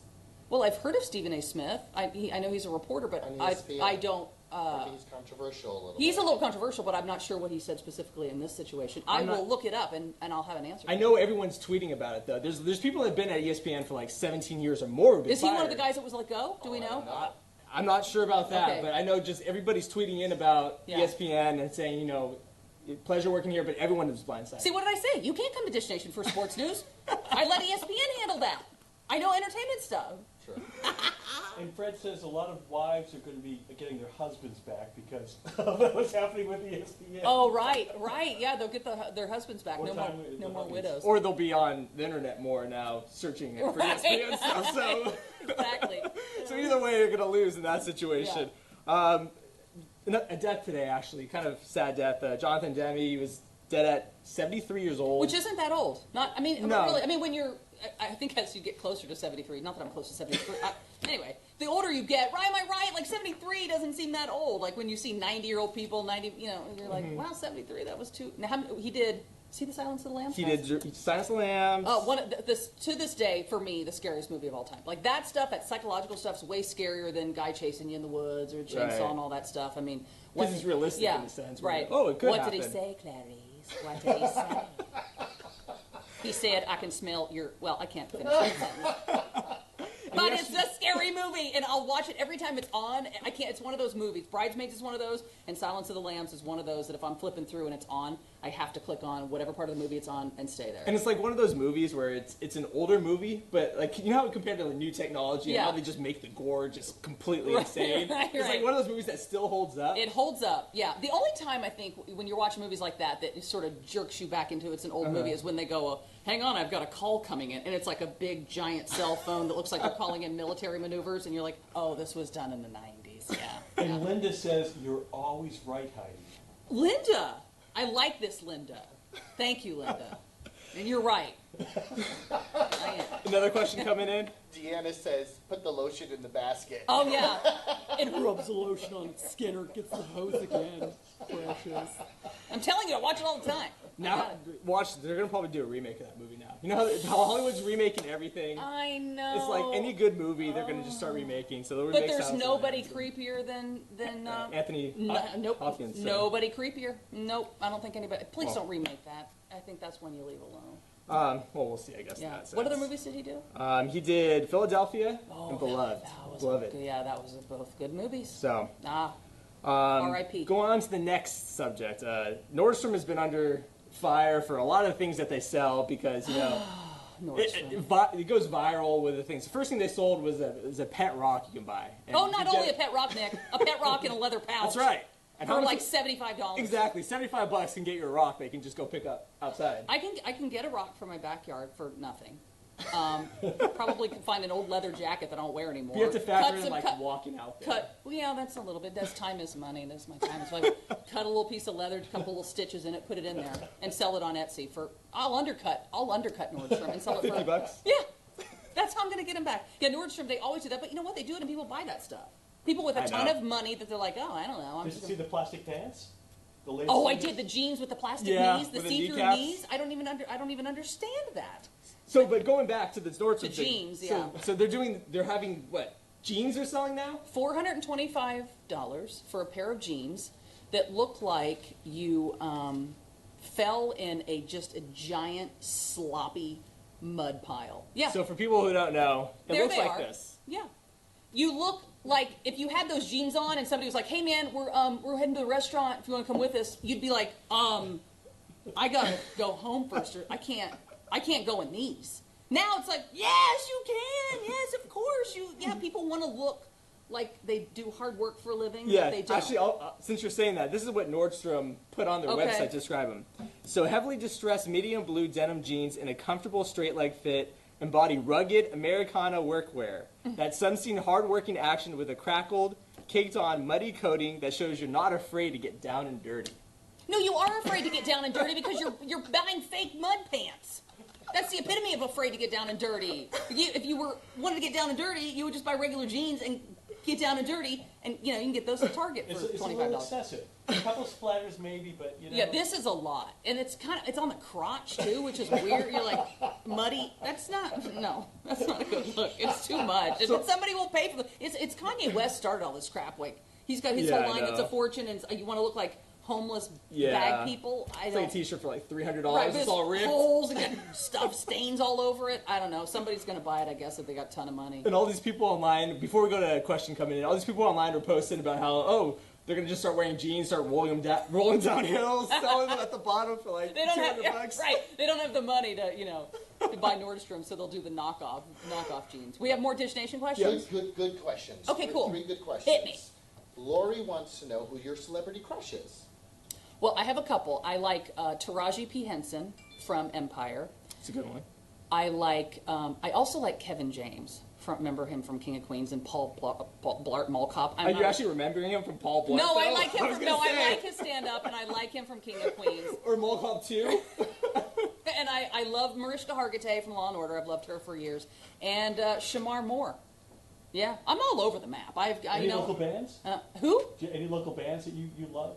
I like Rival Sons. Rival Sons, they're a band out of Long Beach, and they play on K-Rock, and you guys once in a while too a lot. Yep, KLOS, so we love them quite a bit. Love. Awesome. And they're really good guys too. Who else you got? Waffles or pancakes? San June wants to know, or San Juan. San Juan? I say I probably have pancakes more than I do waffles, yeah. I mean, basically the same thing, except one's like... I know. I think a waffle is just a fancy pancake, yeah, isn't it? pretty much. Yeah. I mean, you can put whipped cream on both. Right, you can put syrup on butter. both. Listen, you put syrup and butter on anything, I'll eat it. I don't really care. I mean, really, that makes everything great. But it doesn't roll off like the pancake. That's true too. It gets in the little cuppy thing. Yeah. Either, but I eat pancakes more than I. What about chicken on waffles? That's good too. Have you been to Roscoe's? Of course I have. Yeah, Come on. I'm going to be in LA 20 years in June. It'll be my 20-year anniversary. Wow. So yeah, if you've been here that long, you've had Roscoe's chicken and waffles. And it's amazing. But there's always a line. There's always a wait. So you have to go. Do I want to wait? And you go, yeah, both wait. locations It's worth it. Do it. Any other questions coming in? This is a nice one. Jalen Alston wants to know, do you have any advice for future radio broadcasters / personalities? Maybe both of you want to answer this one. I would say be really opinionated and have a strong personality. I don't mean a strong, maybe not necessarily aggressive personality, but I think you really have to know who you are. And don't be afraid of being different. Don't just try to go on the radio and talk like you think people want to hear you talk. Just be real, be yourself, and have a strong personality and a strong opinion. Yeah. Don't just be like, oh, I don't. Never say. If somebody says, do you have a story about this? If you're, let's say, in a talk show situation, you can never not have a story. Yeah. So if you're like, oh, I don't, you don't go, I don't know, then be good enough to make it up and make it believable. You know what I mean? Like, always be able to play along with whoever you're doing a show with. And going off of your storytelling, I mean, I'm a producer, so in a sense, I produce stories. Exactly. So it's all it comes He's to a producer, storytelling. but hasn't put me in a show yet. I don't know what's happening there, but is this my audition? Question for Susie. Susie wants to know your predictions for Dancing with the Stars if you've been watching. My prediction for Dancing with the Stars.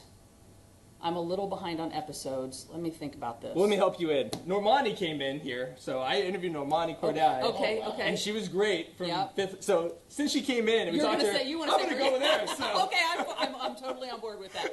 We're always like So that I'm too. Like recruiting you. We're yeah. team Normani and Val, so all the way. I'm with you on that because it's always funny because we have a lot of UFC fighters come on the Frosty, Heidi, and Frank show, and so when they come in and we talk to them and everything, and then there's the fight the following weekend. You're like, oh, I go root for for the guy who came in. Of course I'm going to. I'm like, no, I know that guy. I was sitting, I talked to him for half an hour, so of course I'm going to root for him. So I understand that. Exactly. Going off of questions, people have sent a few questions in ahead of time. Okay. So Rob wants to know, you work so much. When do you sleep? I do work a lot. Because you do the morning show. Yeah. And what are your hours for that? So we do the morning show. Well, I'm up about Frosty, Heidi, and Frank. Yeah, I'm up about 3:15, and I get to the. Oh man. And that's like not that far away. I'm always going, oh my God. So You got to be up in like 9 hours. I know, right? Now you're really depressing me. Yeah, so I'm up at 3:15, and then we do hair and makeup before the radio show starts because right after the radio show wraps at 9:30 in the morning, we shoot Dish Nation with the Atlanta crew. So we shoot that from like 9:30 to 10:30, something like that. Yeah, and then we have other stuff, and then I'm here, and but I usually try to get to bed pretty early. Cocktails. Oh yeah, cocktails for sure. A bottle of wine helps you fall right to sleep. I find not a problem.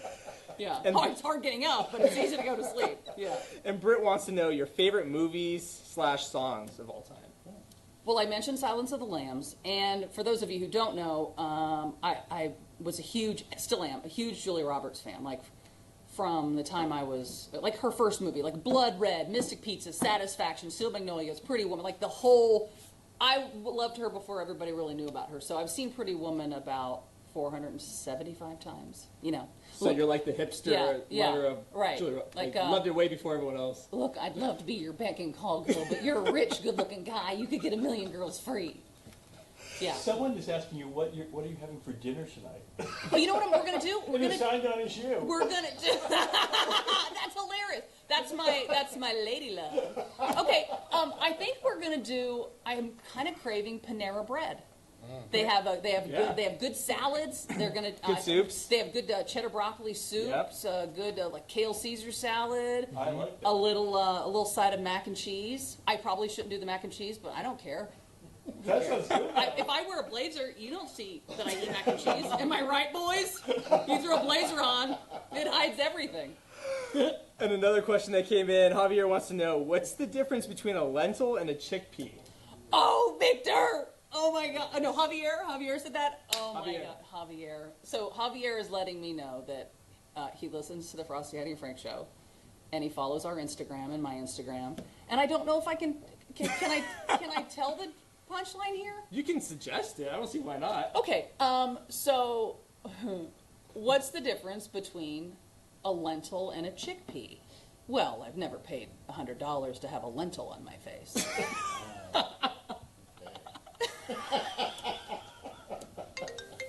If that's for the Frosty, Heidi, and Frank fans.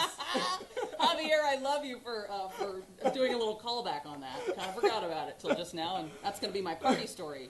And we have time for some more questions coming in. We're going to talk about a few more things. But again, you can see Heidi coming up on the Fox 11 5 o'clock news, talking more entertainment news. But I guess La La Land Day was a thing. Yesterday. Our mayor Garcetti, announced it was, he was playing piano, and it's going off the movie La La Land. Is that important to do? I saw some pictures of people like rappelling, what looked like rappelling down buildings. They were. And I thought, I didn't really pay that much attention. I was scrolling. And that's like stuff that normal people get arrested for, right? You can't jump off buildings or whatever, do all that stuff, and now it's sanctioned by Garcetti to do. Well, if he's playing the piano, he's not watching. That's true. He doesn't even know what's going on. So it's so yesterday's date was official La La Land Day. And did you see the movie, or did you not get a chance to? I don't want to upset anybody. A lot of people say don't talk about politics because you might alienate half your audience. Maybe it's the same for musicals, but I don't like musicals. I don't yet. So here's what a lot of my friends say. They think I protest too much because I do sing a lot. I'm a horrible singer, but I do sing a lot, like Broadway styles, like I'm going to get some more wine. Who wants some? You do. No, but see, I hate it. But why do I do it? Like I don't want to go see it. I don't think musicals are natural. I'm like, no one just breaks into song. It's stupid. But I do it. But I don't know. But I didn't see La La Land. saw it. Everyone loves it. Everyone loves it. I liked it. I mean, I'm not a huge fan of musicals. You're not either, right? Yeah, no. I mean, I wouldn't force myself to go see it. Yeah. But Did a girl drag you? yeah, pretty much. Yeah. But I enjoyed it, and a lot of just because of the production quality. I mean, you could tell it was well done. I know. So I heard. you wouldn't sing a Beauty and the Beast to Nick? Is it Tale as Old as Time? Tale as old as time. That's what you're getting. Beauty and the Beast. It's the two things in that song that everyone knows. Nobody knows any of the other lyrics. Beauty and the Beast. It's the only things that matter in that song. That's true. And going off of LA movies, set the date, because big movies are coming out, and it looks like in 2019 we're gonna get the Star Wars after this Star Wars, and in 2020 July we're getting the next Indiana Jones. I know, but you gotta wait till 2020, and they have Harrison Ford. He's Yeah, doing so it. He's doing it, but he's gonna be what, 78 years Yeah, I was old? gonna say, will he be hopefully be around by then? Nick, how dare you? He's everlasting. Yeah, he'll be 78 years old, I think, like 3 days after the movie comes out. But he's still doing it. And Steven Spielberg said there's only one Indiana Jones. And that's that's true. I agree with that. Who else are you going to give that to? I mean, they kind of did that whole thing with Shia LaBeouf. Didn't quite work out. Yeah. No, I think he's still the man. He could just be old Indiana Jones. I mean, Indiana Jones would have aged, right? Of course. I mean, we can't have him like just don't. Here's the thing. Here's my Steven Spielberg. If you're watching, and I know you are.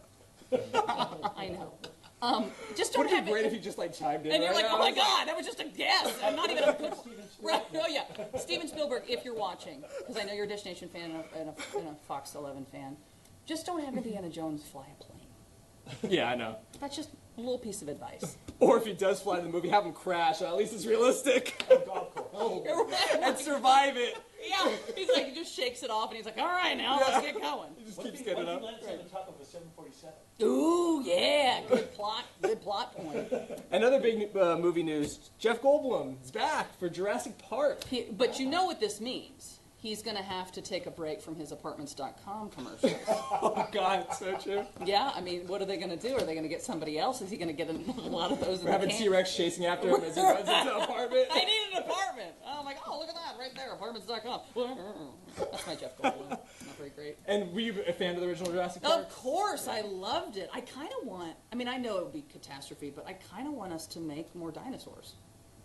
I don't know. Like a real park we can go to. Yes, of course. I think it would be amazing. That'd be cool. I think we make them and then we sterilize them so they can't keep multiplying. But we get.